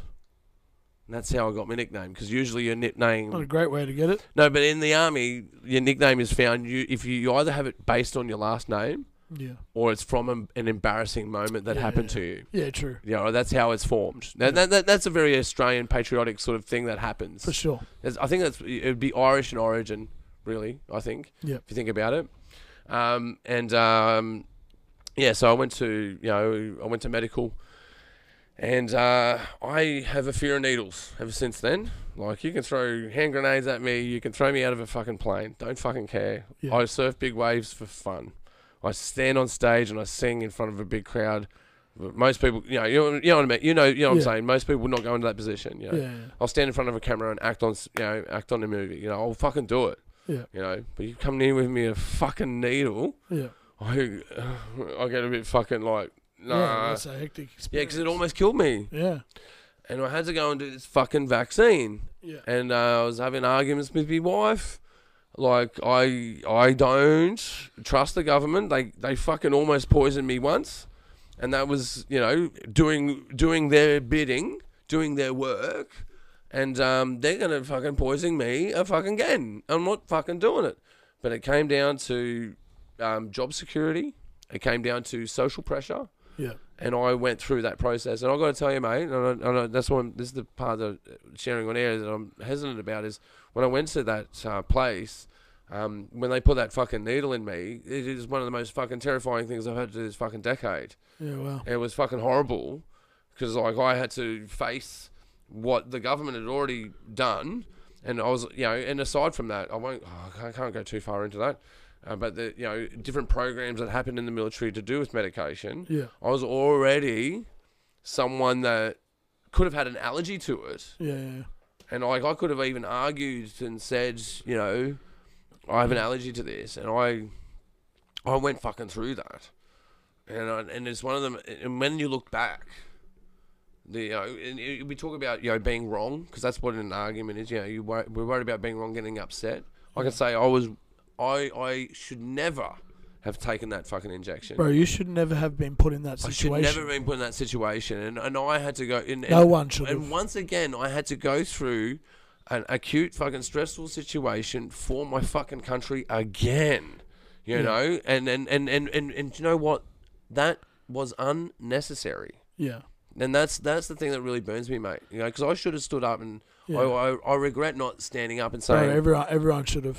Yeah, I should have stood up. Everyone should have, because the first thing that comes first is that the first question you got to ask yourself, does the government care about your health? And you answered it before. You said no. They don't. No. No. So why would this be the way to go forward? Yeah. Why would it be? Why would it be that vaccine companies have full immunity? Yeah. And they're not going to cop nothing for nothing. And bro, people dropped. Well, think about people dropped all around the world, and we had a time, right? Now I wouldn't say I was anti-vaxxer. No, I wasn't anti-vaxxer, but looking back. No, but what I'm saying is that now I might be. And what I mean by that is that that's what we come like I'm not ever thinking if my health is feeling whatever, I'm looking to nature and I'm looking to get my vitamin C. I'm looking to get garlic. I'm looking to get all these natural things that I know are going to boost me, right? I'm not going, I better run and get the flu vaccine. I know I need that. You know what I mean? Like, that's just not me. All right. I'm not looking to them to save me. Hey, man, my camera's about to die. Uh-oh. That one's about to die because we've been doing a 2-hour podcast, I'm pretty sure. But, look, we need to keep on to this, man, because, like, before my camera dies, right? No, it's totally valid. What you're saying is totally fucking valid. And and one last thing on that. Yeah. They did say, remember even at the beginning they said, you get it, you won't get COVID. Yeah. They said that. They said it. Then they said... I've had COVID 3 times. You shouldn't have, according to what they said. Yeah. Then they said, oh, you won't get it as bad. I've had COVID 3 times that I know of Then they said, but you won't get hospitalised. And then they moved the goalpost again and said, the you mask. You won't die. Don't need a mask. And masks? Don't need a mask, need a mask. In the very beginning... Even Fauci out of his mouth. See, I've just lowered the whole fucking rating for this show. We're going to get totally shadow banned for this fucking show. We can skip this out and put it into another section. It's staying in, bro. It's staying in because it needs to be said. Because I'm like I said, I shared that moment, right? Because it's fucking important.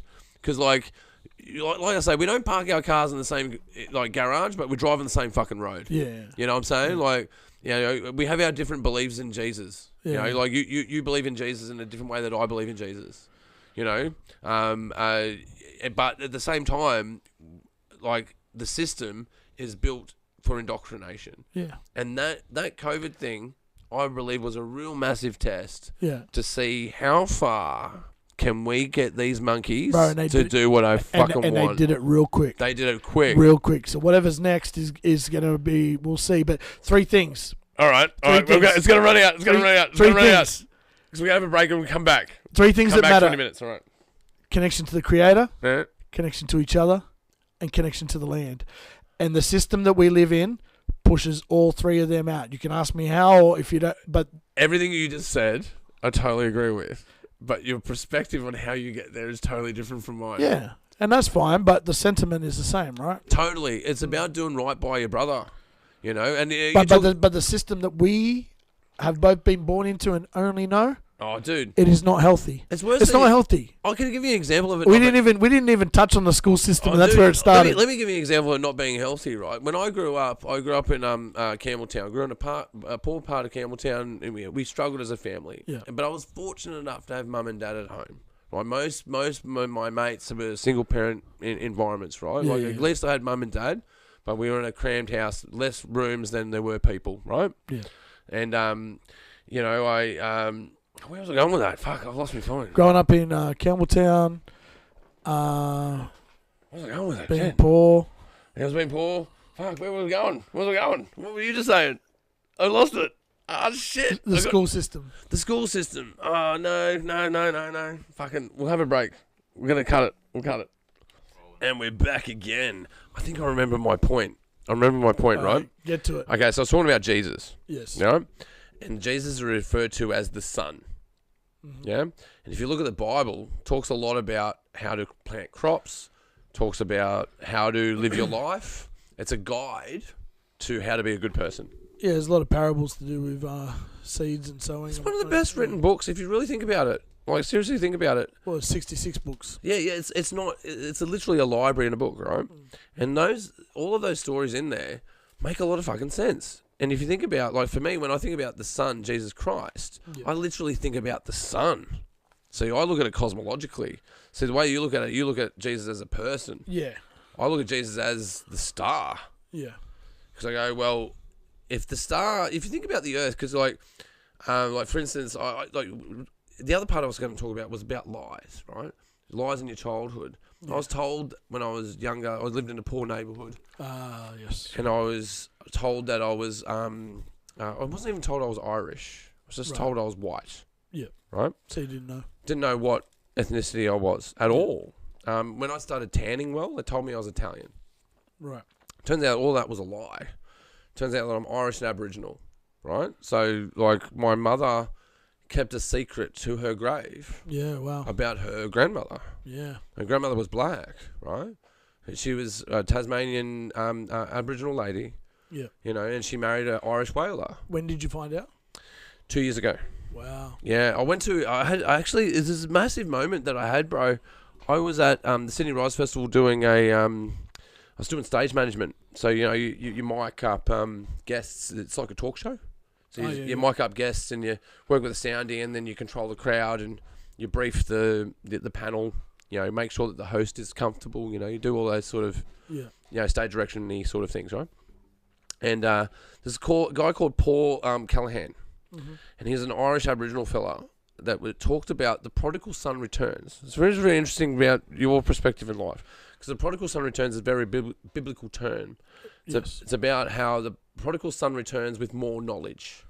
You know, it's about someone that went out and lived in sin to then recover from sin, to then return with wealthful knowledge that enhances a community.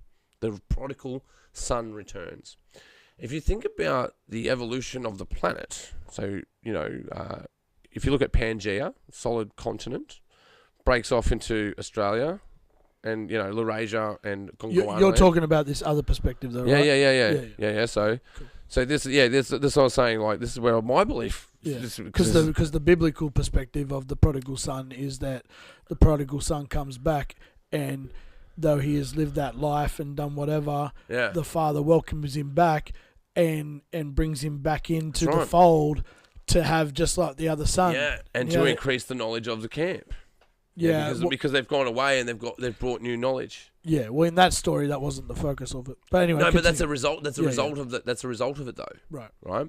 So if you think about white fellas in England, right, and think about if you look at the geological history of how England became England. So, you know, Rome going up to England, working with fighting with the Saxons, trying to fight the Irish and the Scottish, claiming and overtaking that land, and, you know, a bunch of white fellas working that. Yeah. If you look at, you know, the advancement of Africa and how Africa evolved and how Europe evolved and how Australia evolved. So you got Australopithecus, right? So you got Aboriginal fellas that are, you know, in Australia.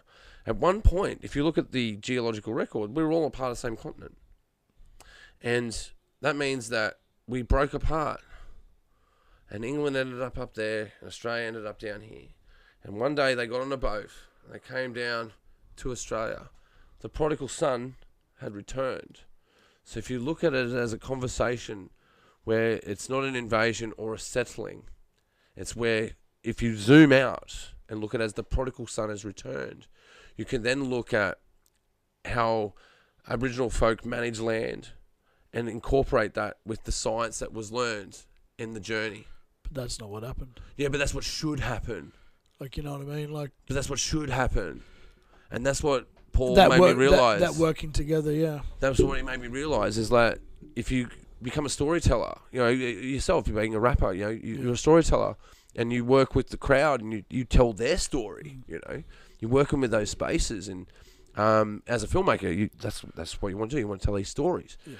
And you can bring enlightenment to these ideas of unification. It's not about white fellas and black fellas. It's just about all of us. Well, it's not, because, I mean, it's frustrating, that whole thing too, because even for me, how do you say it? Even because our people were about land management, right? Totally. We didn't take more than we needed, we kept things there so things would replenish and so forth, right? But that's not the ways of what came.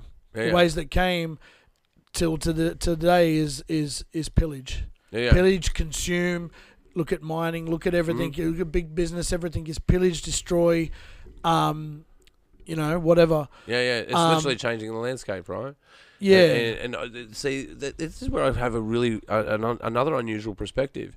I mean, if you look at storytelling from a human perspective, zooming out from human evolution, the first storytellers are from the Dreamtime. Like if you think about a fourth wall, where you have a stage, something that's synchronized to music and a beat, right?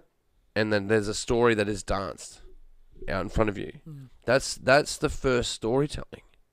So Australia is a space on this planet that formed the first fourth wall, and that was first Australians that did that, right? If you look at the first motion picture company, was in Australia. It was Ned Kelly. The first feature film ever made on the planet was made in Australia. When I've left Australia, you know how you get homesick? You've been homesick? Yeah.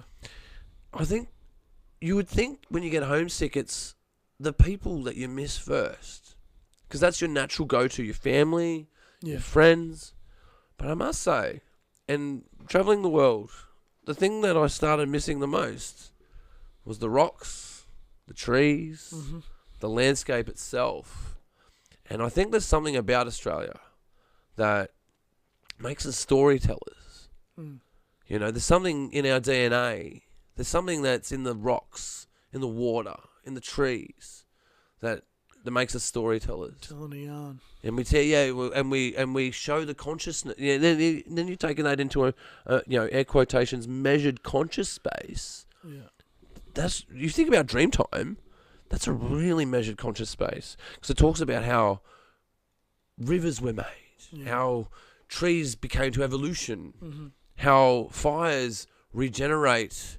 They're not a destructive force, they're a regenerative force. Yeah. And when fires first appeared in Australia here, like the growth that we've got is adverse to what the land was experiencing when it was managed prior to that. You know, because there was land management that was occurring. Yeah. And when settlers came here, if you look in the writing, this is where it's really shitty, right? This is where it's really shitty for me. Because if you look at the writing, when you look at the Magna Carta, which is the document that bases democracy, you know, everyone having a fair shake of the sauce bottle kind of shit, right? In the Magna Carta, that has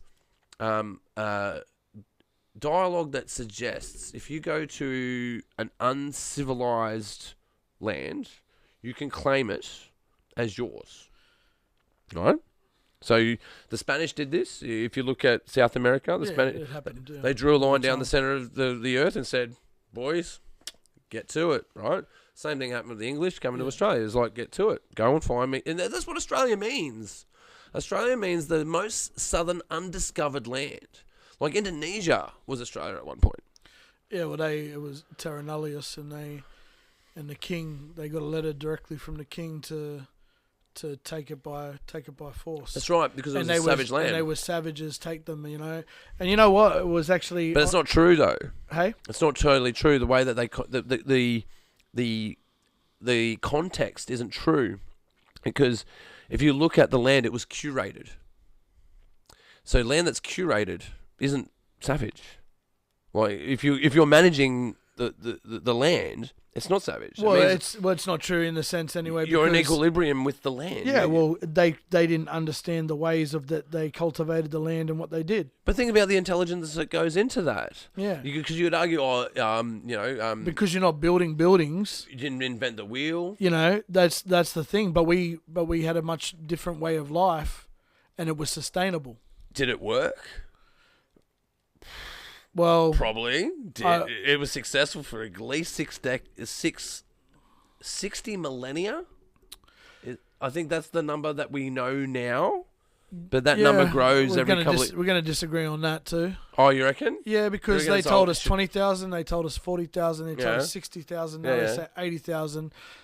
It constantly changes. I personally don't believe it. I personally don't. Yeah, agree. we're back to our disagreement points. I personally don't agree with the dating methods or whatever. So whatever. Yeah, I would argue carbon but dating and half it's lives. old. Yeah. It's old. Yeah. Right. Whatever. Yeah. Whether it's 6,000 or whether it's 60,000 or whatever it is, it's old. Compared to what we know, you and I know 40 odd years. Yeah. So whatever it is, it's whatever it is. The very least we can agree, it's old. Yeah, I can agree with that. Right. Yeah. But I was going to say just quickly. I have a similar. Well, my story as well. Like, so I was 14 when I met my biological father. Okay. And that I found out about him. Yeah. So before that, I knew. Like, I was close with my mum's mum. Yeah. I was close with my mum's dad.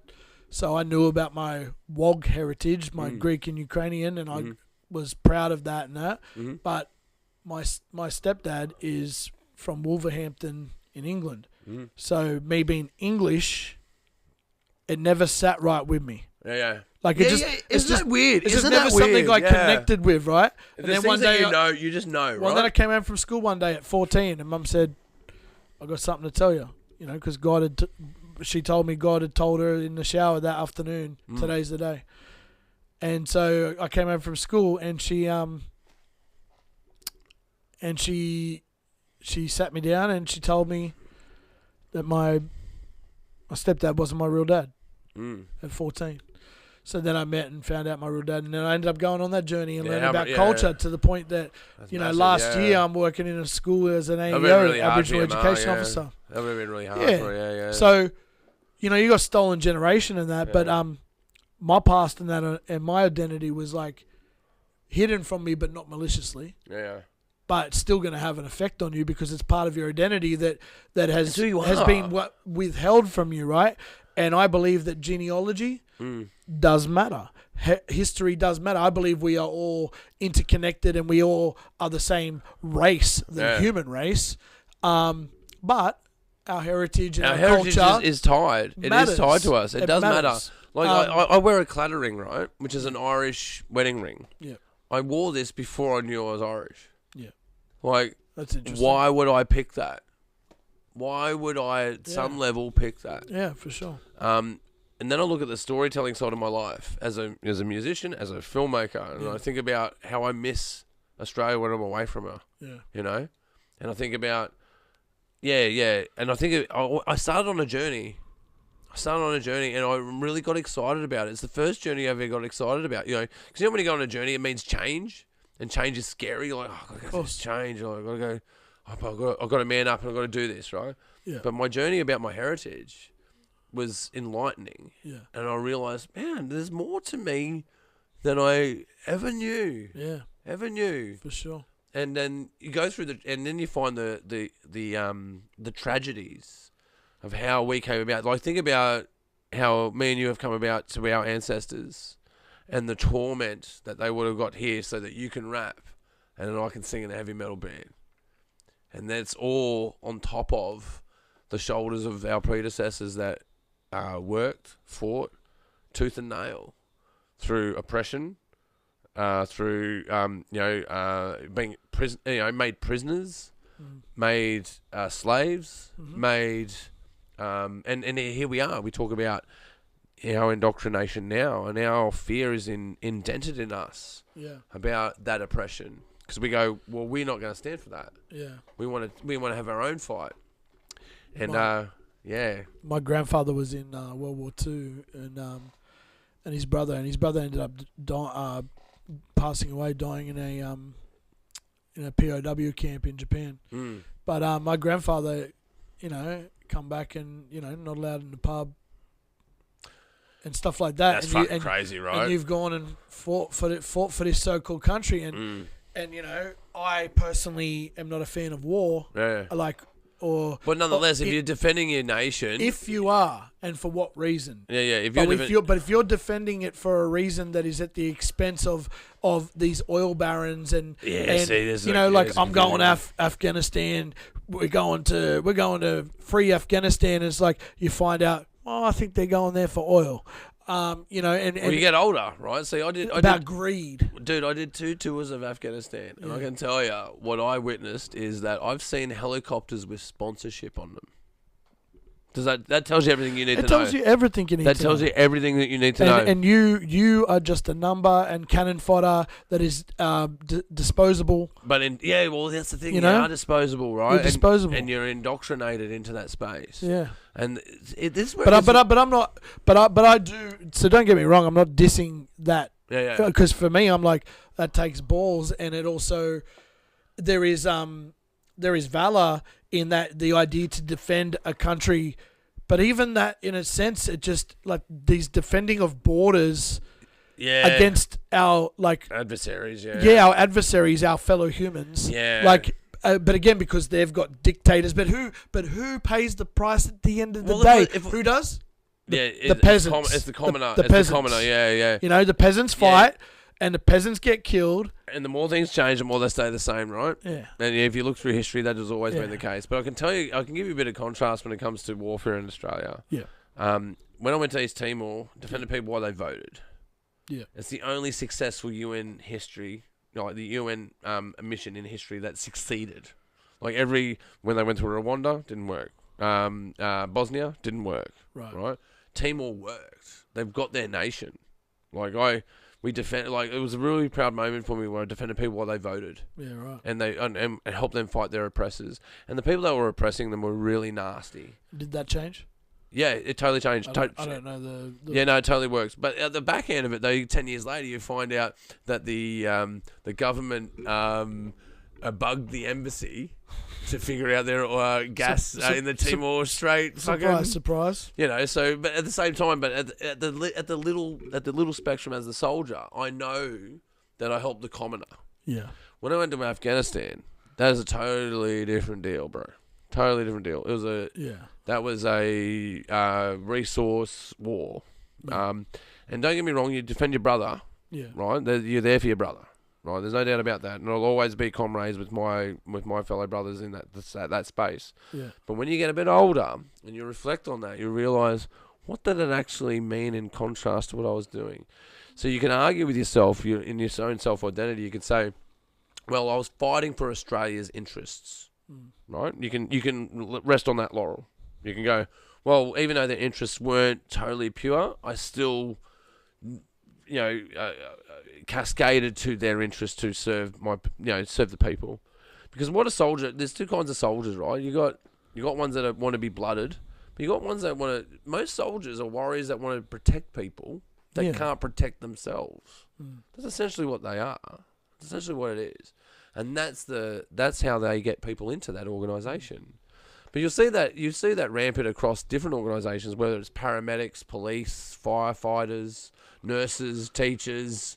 They all have the same hierarchies. And they all have the same sort of problems. It's just that the severity of the problems goes from life and death all the way back down to education. You know, it's funny that we're back at education. Yeah. Oh well, dude. But you know what? Remember how I said before about 12 years to grab hold of a mind, right? Apparently. Yeah. But working in a school, there were times where, and I know for some people hearing this, they'd think that this is a bit extreme or whatever, but... man, we were off grid, bro. This is great. This is great. We've had some great music content because, we're talking about the industry in a very insightful way and a very deep way about how you're right. Yeah. But this is really going to the fringes of how we think, right? Fringe dweller. Yeah. Well, if it's I have a very close friend. He says, if you're not standing on the edge, you're taking up too much room. You're right, you got to be on the edge. Well, see, even things, at times, and I said this might seem extreme to some people, but I felt like a prison warden at times in working in a school. Yeah. And even things like someone would say, even just a comment like, that kid has too much energy. That's a bad comment. That's sickening. But that's common. That's a common comment. And it's like... How could you have too much energy? But I'm not talking about... I fight for energy now. Give me some energy. But I'm not talking about a kid hyped up on red cordial or lollies and that. Yeah, I get what you mean, but especially boys, not just boys, but girls as well, but boys are meant to play. Yeah. They should be out on the ground. I mean, look, here's a conspiracy for you, but allegedly when rubber soles were introduced, autoimmune disease spiked, right? Now, to me, that makes sense because we used to think of grounding as a hippie thing, but we know that there is electromagnetic forces in the ground and in the ether. Dude, I don't know how we can agree and disagree so much on the same fucking topic, man. I totally agree with what you're saying. You know, there's people who put a rod in their garden. It's true, yeah. It's to go up a couple of meters, yeah. and into the ground because it's getting energy from the ether. ether. But it is therapeutic. If you take your shoes off and go on your lawn, it's more than therapeutic. Toes, it's more than therapeutic. It grounds you. It does ground you. Yeah, bro. It does. Absolutely. But we've been disconnected from that. Yeah. Because if you're purposely doing that, how many times a week are you doing that? Yeah. And still seldom. Yeah. And you just compared to like a time where we were connected almost 24/7. Well, it even goes to etymology. Imagine that. Yeah, but it even goes to etymology, right? The founding of words. Like what are we missing out on? We have, what do we call the end of our sleeves? They're called cuffs. Yeah. What do we call the corner of our shirts? Collar. Collars. Yeah. Right? It's even in the etymology. And have you heard about what different materials are doing and blocking to our system? Yeah. Anyway, that's another story. No, but you know what I'm saying? It's even in the language, because the language really is what it comes down to. Yeah. How we speak about things, Yeah. We were talking about things before about, first Australians, Yeah. Settling, invasion versus colonisation versus bad ideas mixing with good ideas and vice versa, right? Yeah. But you can unpack those spaces all kinds of ways. But you're always going to find that commonality, which I find common with Christians that believe in Jesus. Right. And that is about being good to your mate. Yeah. But it's the same thing about being a comrade, or it's the same thing about being a colleague, or it's the same thing about being a fellow performer. Yeah. You have an understanding of that jargon and that understanding that how those words are formed, and commanding that. Yeah. Commanding how words are said, like collateral damage. Words have power. Yeah, but think about it. Collateral damage. Murdered civilians. That's the same. It's the same meaning. Yeah. Collateral damage. Yeah. Simple. Yeah. Murdered civilians. It had to happen. Yeah, you know what I mean? Yeah. Murdered civilians. For the greater cause. Shell shock. Yeah. PTSD. Yeah. Well, it's the same fucking thing, man. Yeah, for sure. But when you say shell shock, you're bringing imagery in the language. When you say PTSD, you've now brought it into a clinical space. Yeah. You've numbed the meaning. Yeah. By saying English settled here. Yeah. Versus English invaded here. Yeah. You're changing the language of what occurred. Yeah, absolutely. Both of those things are true. I'm not saying that. Yeah, that's right. They're both true. Yeah. But the context. But that language matters. Yeah. And how we put that language together really situates how we are and how free we actually are. Because the command that you have of language is how free you are. Oh, 100%. I believe words have massive power. But back to that kid.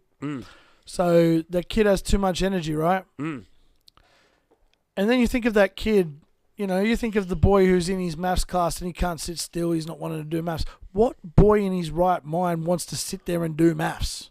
Yeah. You know what I mean? Again, not dissing, but is it the Some ones... would, is but it not the ones, all would. Yeah, but the ones inclined, are they easily... But again, it's to our conditioning, right?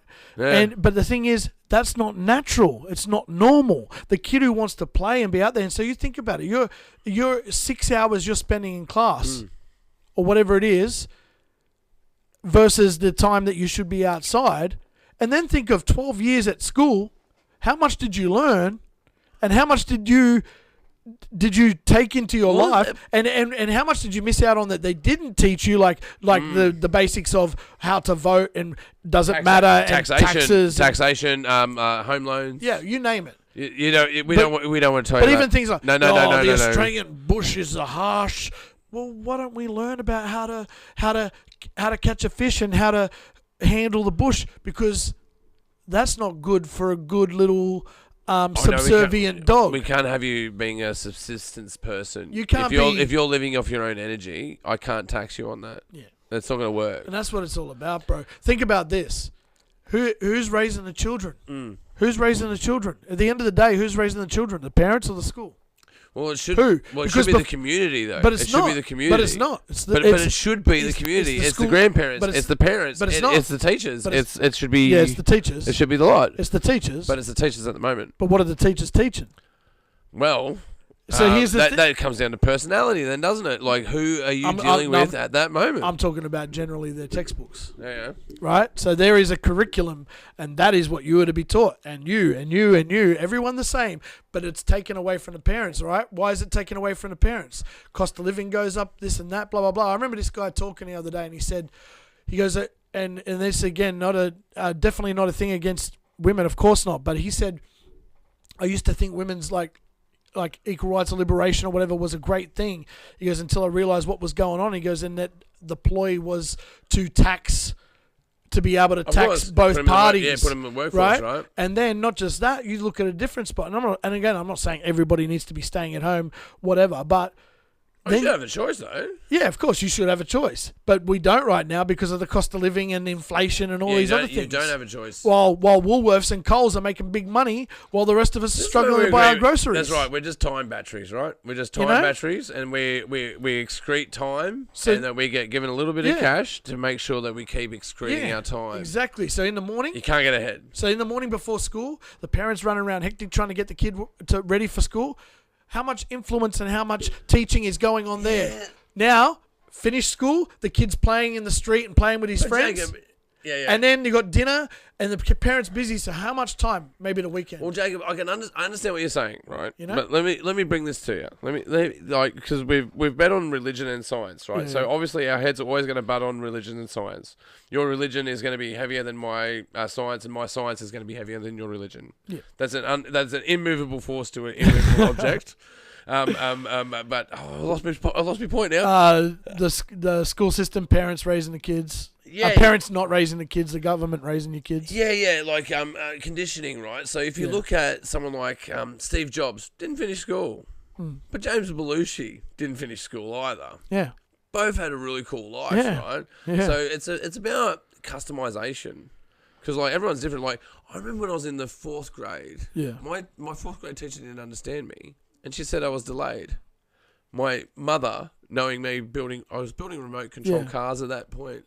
I'd already memorized half of the periodic table of elements. Yeah. Like I'm not a scholar, but You learn different things and you learn what you're interested in. passions. Yeah. Like I even say to mates that love football, right? They go, I have mates that can name the winning try of each football grand final for the last 10 years. Yeah.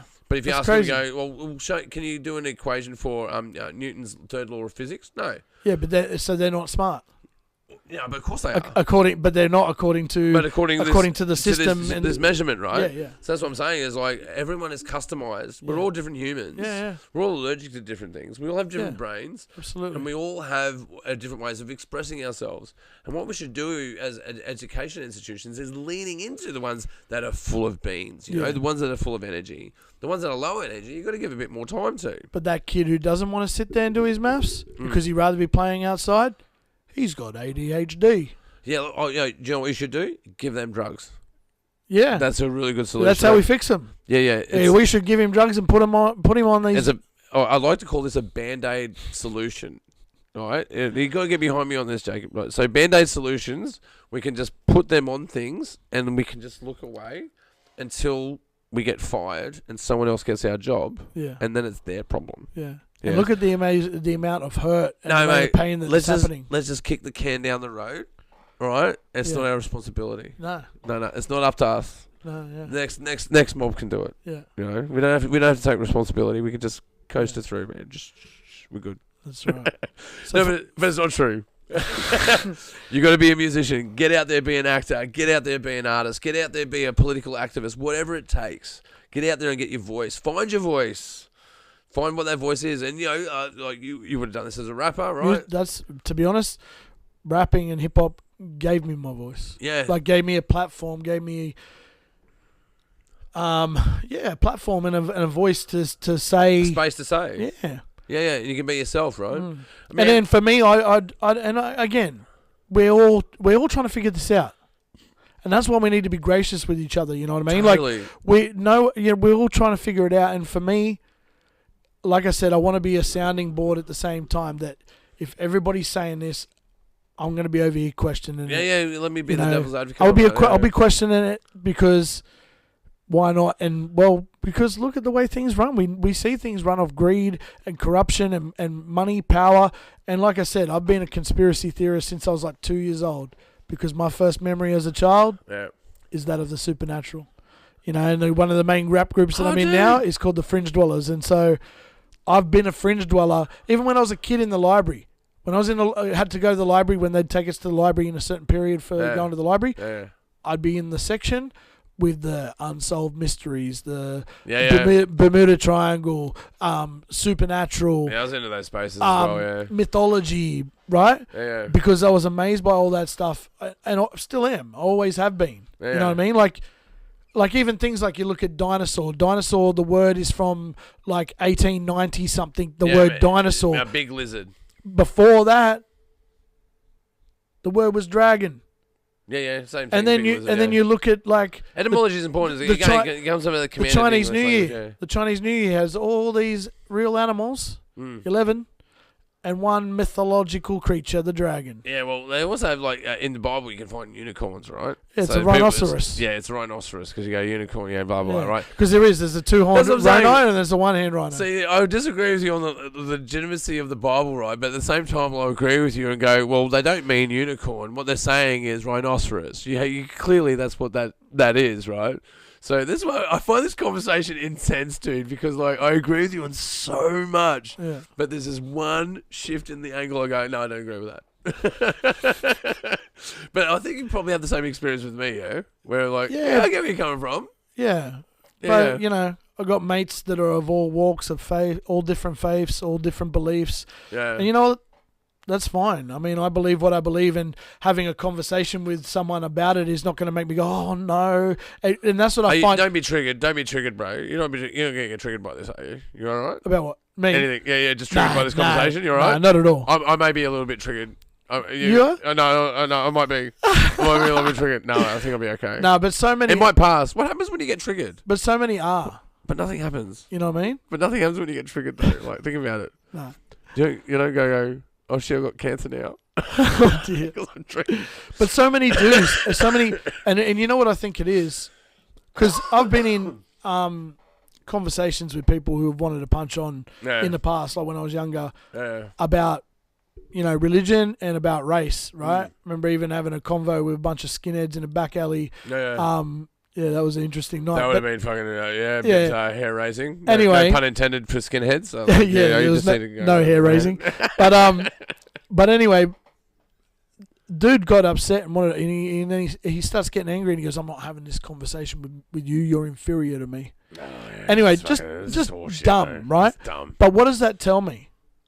When people get that way, for me mostly, it tells me that they are not solid in who they are and their identity. Yeah, and they feel like like talking to someone about anything else is gonna it's gonna change my beliefs, or I'm not gonna know what I believe. Yeah. So we need more dialogue.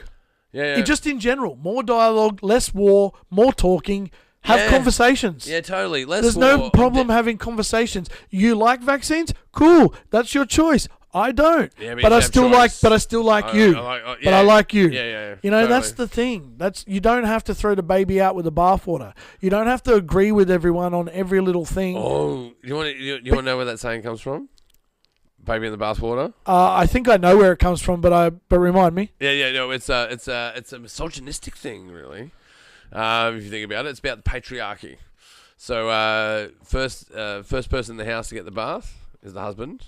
Yeah. First son, second son. Yeah. Wife, first daughter, second daughter. Yeah. Baby. Right. Don't throw the baby out with the bathwater. Okay. It's related to the threshold. Don't cross the threshold. Right. You lift the dress up. Yeah. Because if you were dirt poor, you didn't have thresh to hold the thresh in your house. You would have a threshold that you would trip over, so you carry over the threshold. Yeah. So step over. Yeah, but this is where the language comes from, right? So you know when they say like he flew off the handle. Have you heard this? Yeah. It's an axe term. You know when you throw an axe? Yeah, and the handle goes flying. It goes flying. Yeah. You're going ballistic because it's out of control. Yeah. These are where these words come from. Yeah. And we say these things all the time, like fair dinkum Yep. as an Irish Aboriginal saying. Yep. Because if you think about it, if you put a bunch of Irishmen in a gold mine, and you have a broken community, who are they sleeping with? So if you look at most of the Irishmen in Australia, they have black heritage. This is the fact. You could argue with anyone about that, but that's just a fact. You can't get around that. And then you talk about white supremacy and this bullshit, right? There's no, like, you talk about ethnicity, like, oh, you're pure white, are you? Okay. Yeah, sure you are. Yeah. Okay. You say you're Irish, are you? So you're Irish settler and your grandfather stole a pig. Yeah. And you got put on a fucking chains, got sent to Australia. Yeah. And you did no fucking with black women in Australia. You kidding me? Come on. Are you mad? Of course, right? There's no getting around that. Fuck, I lost my point now. I was talking about like weird heritage there. Well, etymology. Yeah, where's it come from, right? So fair dinkum. Yeah. It's about fair drunken. So they take dice. Yeah. So you take dice and they'll gamble. That's convenient. You've got some dice there. I've got some dice right here. Yeah. They'll go gambling their gold after gold mining. Oh yeah. And they'll roll dice, right? But if you were drunk, you weren't allowed to gamble because that would be fair drunken. Add an Irish Aboriginal accent to fair drunken, you got fair dinkum. Yeah. So that's the etymology of where that saying comes from. Yeah. So embedded to what we say and how we think. But it comes from the intersection of two races that had no choice of being put together. Yeah. It's like, Gubba.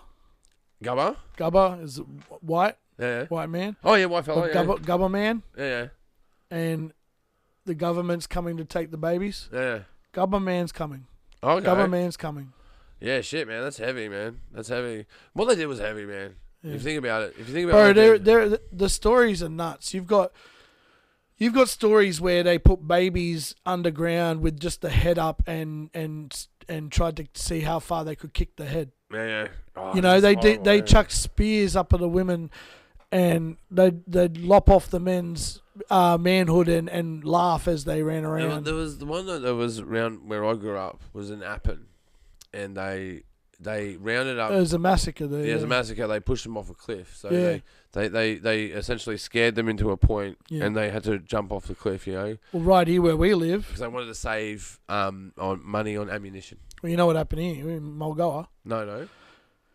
A lot of this area was, smallpox and that, but black fellas were given blankets with smallpox on it, just like Native Americans in the States. Yeah, I didn't know that. So so it's like germ warfare, fucking low ball. Germ warfare. Is it still happening? Oh, dude, I said it earlier. The more things change, have you heard of the SADS? more they stay the same. I said this before, but have you heard of SADS? Yeah, SADS. What is SADS? Before we go, we'll wrap it up after SADS. All right, this is interesting, right? During the COVID time, SADS came about. Yeah.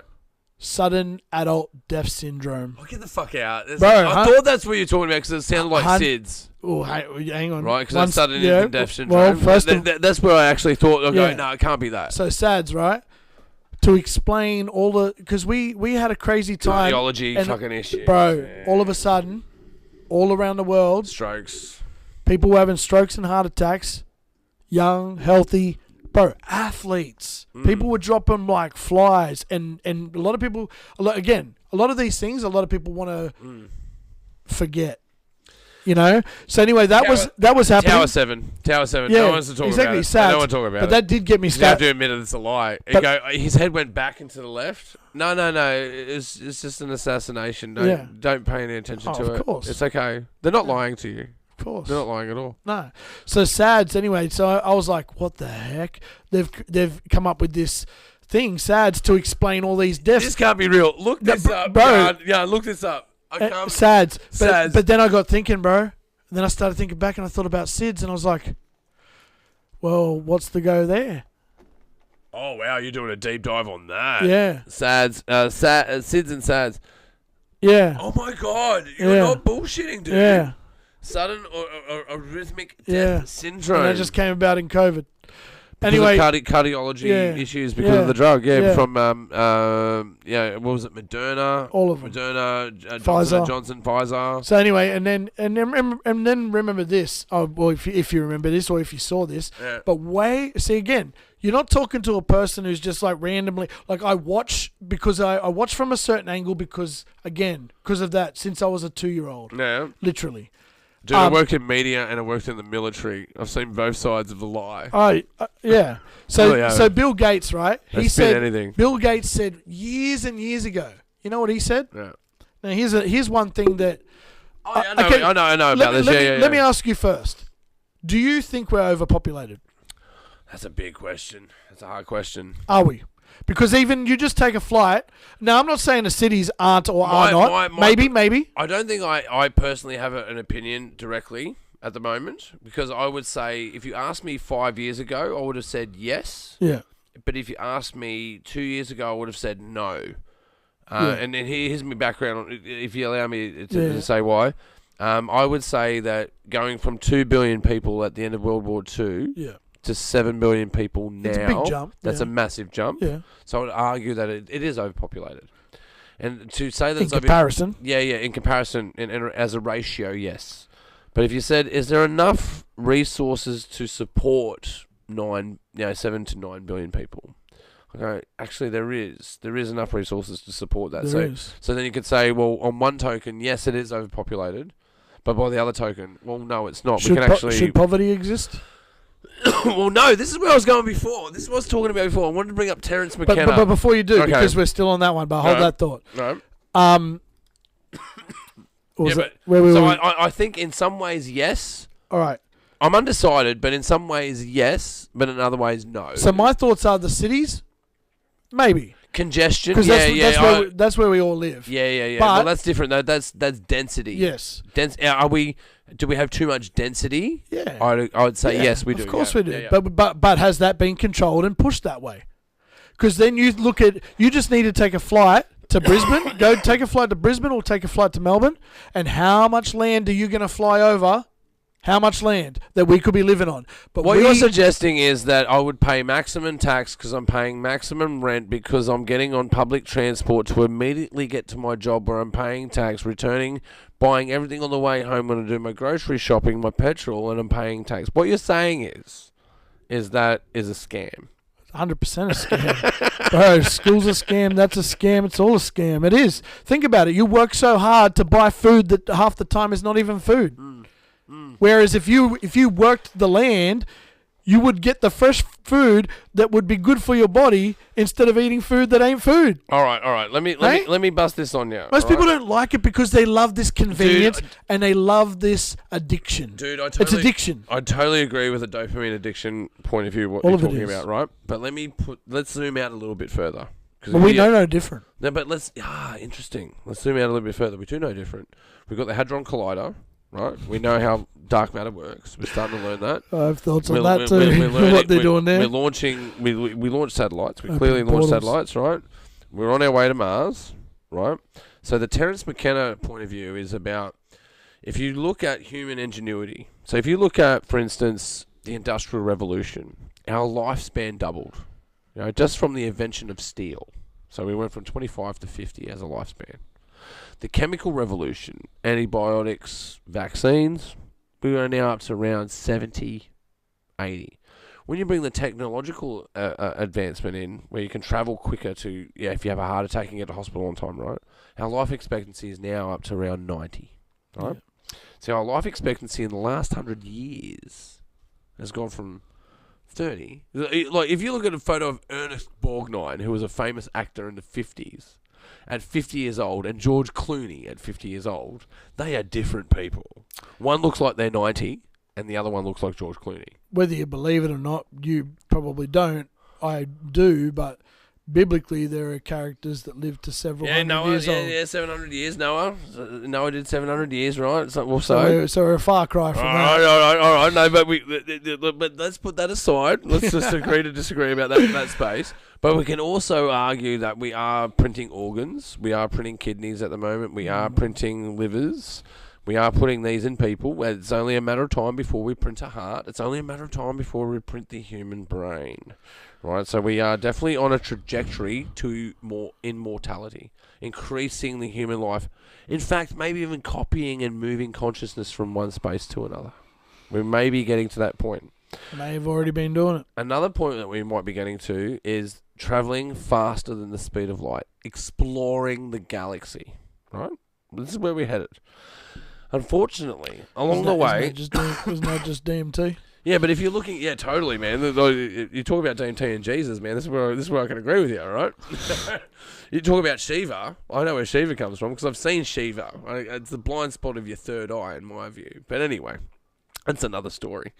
But I would certainly say... shit, no, I've been distracted. Where was I going? I was lost. Traveling... If you we're on our way to traveling the speed of light. We're on our way to creating immortality. We're on our way to creating singular consciousness where we can transmit thoughts. Like you think about sending a text in a classroom. Take that 200 years ago. It's telepathic in nature. Yeah? Well, you're sending a text. Sending a text is telepathic in nature to someone 200 years ago. Well, I do believe. Sorry to tangent, but I do. So for me. So even the notion of evolution, I would believe more in de-evolution because I think that we were created. Okay. I would believe we were created perfect, and we are far removed from what we were. This is where we disagree. I know we do. So I think we're the caterpillar that's turning into the butterfly. I know, but I think that even like at the beginning, you and I could sit here and have a conversation without no words. Totally, yeah, absolutely. I can, yeah, especially you, bro, man. I could sit down and talk to you for hours. But I mean, like. Tapping into them frequencies, right? Yeah, totally. To be able to telepathically. I can sit down and do psychedelics with you and totally like go to a space. Absolutely. But I don't know, bro. Give me a panic attack. No, yeah, probably. It does most. But look, allow me to say, Terence McKenna point of view. Right. Oh yes. The melting pot. Yeah. Whilst we're chasing immortality and we're chasing, faster than light travel to the stars. Yeah. There's also poverty. There's also people mining lithium Elon Musk has a car floating in space. Yeah, but meanwhile, the batteries that made that car are apocalyptic in fucking nature. Absolutely. Let's be clear. It's apocalyptic in nature. There's no other way to steer that. Doesn't make sense. You can put a euphemism on it and call it mining. Right? But it's not mining. It's women with their firstborn on their back pulling rocks out of the ground. Yeah, and pulling rocks out of the ground. Right? Miners mining. Yeah. It's like mining in Australia, right? I was talking about the stones and the trees, how I miss them, right? Yeah. But I think that's what makes us storytellers, man. It's the connection to land that makes us storytellers. It's what makes the dream time possible. Like that's the consciousness. Yeah. And I think that if you look at the Terence McKenna point of view, that consciousness is the melting pot. We will see the most slavery, the most hunger, the most poverty, but at the same time, the most decadence, the most advancements in human ingenuity.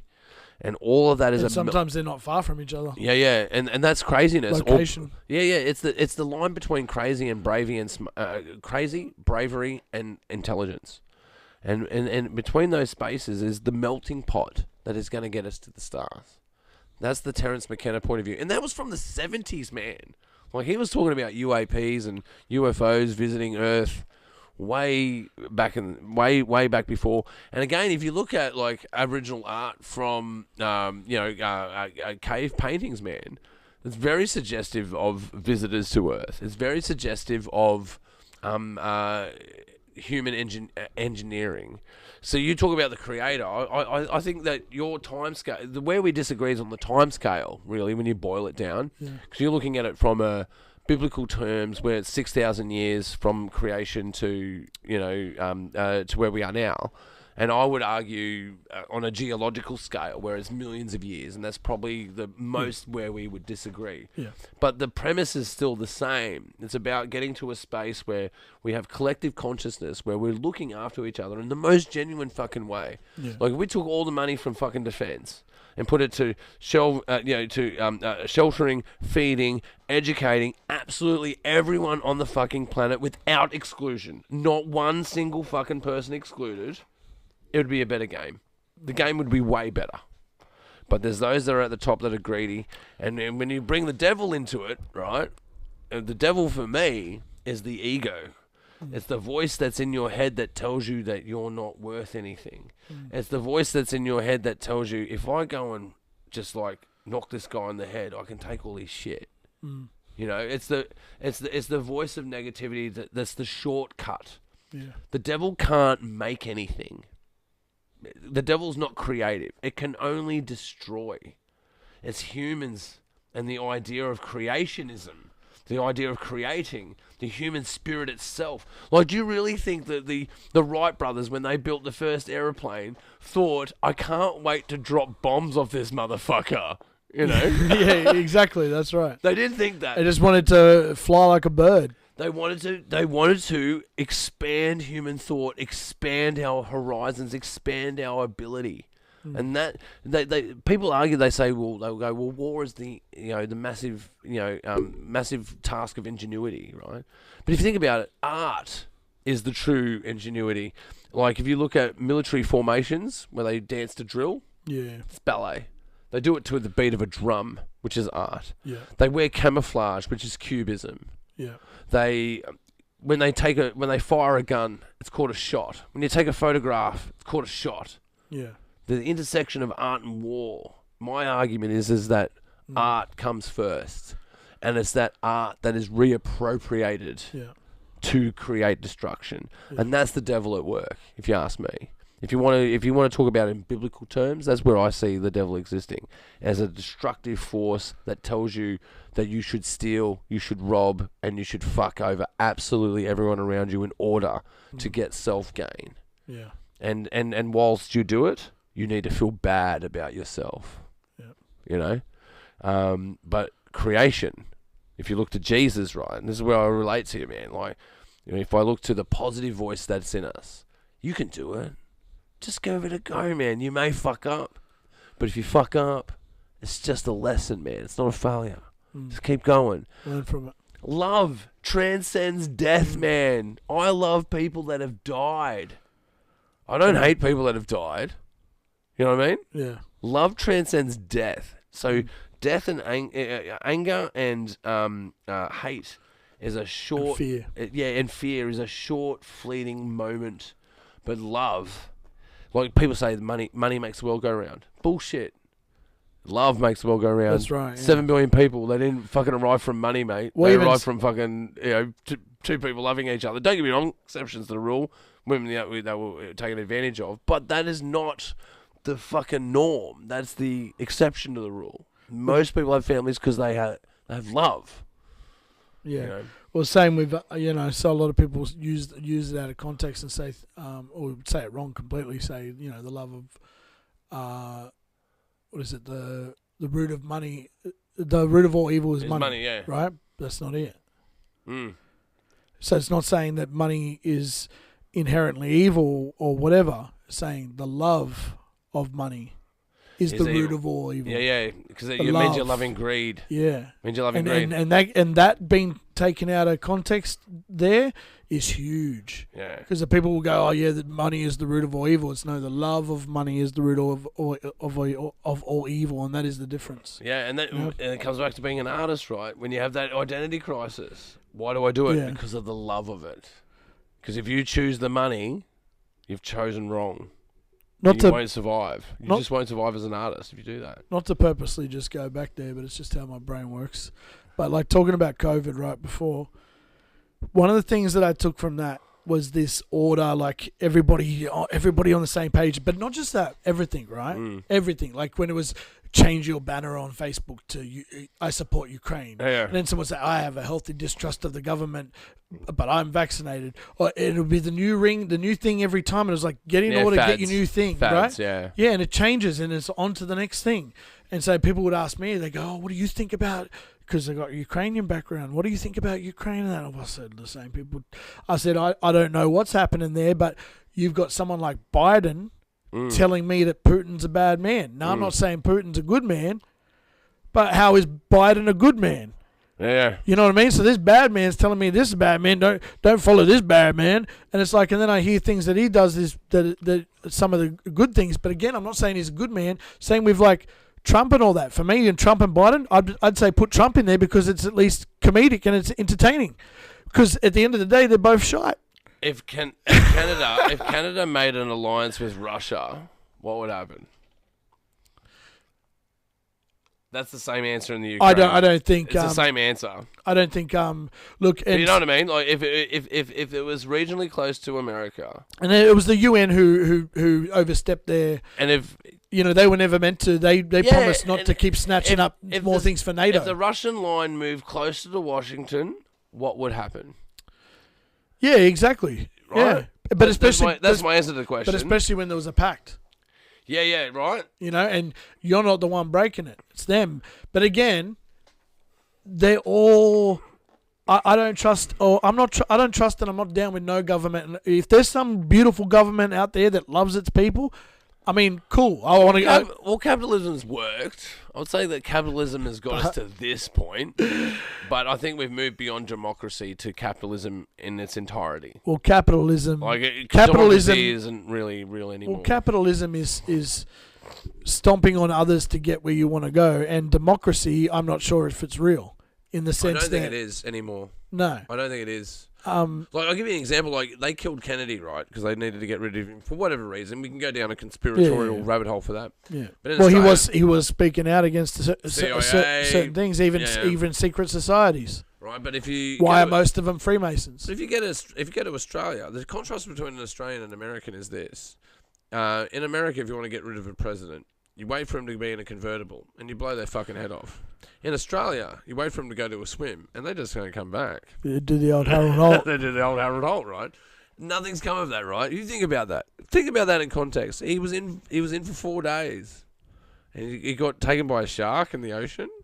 Okay, but we'll believe it. We'll believe whatever we're fed and taught. It sounds like a good story, but when you say it out loud, it's a great story. That sounds a bit dodgy. Sharks are notorious. I'm not saying I know what happened to Harold Holt. I'm just saying that story sounds fucking fishy, bro. And isn't it crazy now? So I got to do the old Harold Holt and get out of here. Well, do you know what the real irony is? In South Australia, there's a swimming complex named after him. Oh, man. There's the Harold Holt swimming complex. I shit you not. That's crazy. You can't write this shit. So what I was going to say on that before about the COVID thing, I was going to say, one thing I noticed with everyone jumping in line and it was like, you can't say that, you can't speak out. And it was like, and like I had mates, bro, that I wasn't allowed at their house. Like I was some leper. And I remember after it ended, and everyone keep it 1 meter from your loved ones. There were people that died alone because they were, and there was so many suicides, lots of things like the mental anguish that caused, and the anxiety that kids now have because of that situation. You're saying there's more negativity that is caused by lockdowns than the disease would have caused. That's crazy, man. Absolutely. No, like that doesn't make a logical sense. You're saying that the disease that was supposed to kill, what was it, 10% of the population, killed less than 1% of the population. Yet it had a 99%, 99 point something percent chance of survival. Jacob was worth it. The economic downturn, if you look at the economic downturn, it's totally worth it. The political powers that were to be and everything. Those who made money. Yeah, no, look at Woolies. Killed small business. $13 billion to Woolies. Yeah. How could you say they no? They deserve it. How could you say no? They deserve it. It makes sense, you know? So my point anyway, I love it. I'm trying to get our ratings up. I love it. It may confuse it. It may confuse it, right? Yeah, I love that. It's not sarcasm. It's not, I'm being literal. Yeah, but what I wanted to say about that, and again, it's even talking about some of these beliefs now, I know that there'll be people in the comments that'll, oh, what an idiot, this and that. Because, I don't think so. no, but I think they're going to love this conversation. no, but and that's fine. If so, that's fine. I mean, well, it's not fine because, you know, you shouldn't treat people like that just because they have different opinion. But I get it. Yeah. But at the same time, one thing that it taught me was, I'm not going to fear another man and their opinions and thoughts. I'm not here trying to hurt anyone. Yeah. I'm trying. My ultimate thing in anything that I say is the search for truth. I want truth. I care about truth. Do I know everything? No. That's how what can. But I'm going to continue searching. But I do know that we live in a world.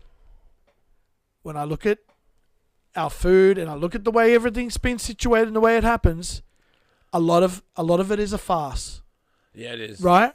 We know it is, but everyone knows it is. But most people, but we still want to ignore. We just play along with it, though, right? Yeah, but I'm not playing along. Tower 7. I'm not playing along. Tower 7. I know, and I'm not playing along. I just play along with it. I don't want to talk about Tower 7 because it fucks over the model, and I don't want. They're not lying to me, and if I have to admit that they're lying to me, that means I'm going to be fucking depressed. And I don't want to be depressed because Kmart is open 24 hours a day, and I'm really into Maria Kondo, and I like fucking Tupperware, and I like to get things into fucking compartments and fucking organise my fucking house. And I love Macca's, and I love soft drink. They taste so good. They make it taste so good, better than natural stuff or whatever. It's all that stuff they put in it. Well, I don't need to leave my house. I can have it delivered to my house, so I don't have to see anybody. I don't have to talk to anybody. Yeah. I can just fucking stay at home, be isolated. No one needs to check on me because I'm fucking okay. Yeah. So yeah, like I said, just to reiterate, I was like.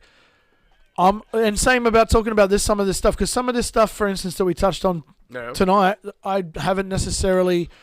There's people that I'll have those conversations with, but I haven't shared openly on a platform. Oh, dude, we've gone deep, bro. But I don't mind because you don't know all the answers. Neither do I. Neither do you. Anyone that says they do is fucking lying. And we're trying to figure it out. Yeah. And so I'm just putting out there, questioning things, looking into things. Well, Jacob, I must say, man, I'm really glad that I found common ground with you, and I'm really glad to identify where we disagree and where we agree. Yeah. But I think the points where we agree is in a really heartfelt place, where we care about our fellow man. It's all love. It's all about love, man. You got a choice in life, love and fear, and I say choose love. Yeah. You got to experience the fear, but you can choose love. Yep. Love each other. All right, mate. Well, where can we find you online, man? So let's check us out. Where can we check your rapping styles out online? Yeah, we'll just look for Izzy, IZZY, Sydney. There's a lot of Izzy's out there, so you'll find Izzy Sydney. But if, like I said before, if you look up Izzy and the Prophet, you'll find me there. And Fringe Dwellers album is coming soon. Okay. So look, stay tuned. Oh, look, guys, definitely check out Izzy's work, man. It is fucking mad. I've seen it live. I've heard it online. It is fucking mad. So go and check it out, man. Thank you so much for being on the show. Pleasure. Guys, you've been watching The Pagey Train. That's right, The Pagey Train. You can check us out on Spotify. That's right, Spotify. Video on Spotify. Or you can go and check us out on YouTube. And while you're there, don't forget to subscribe. Hey, but for you avid listeners out there, you can find us on iHeartRadio or Apple iTunes. Basically anywhere you can find podcasts. You've been watching The Pagey Train, and I'll see you next time.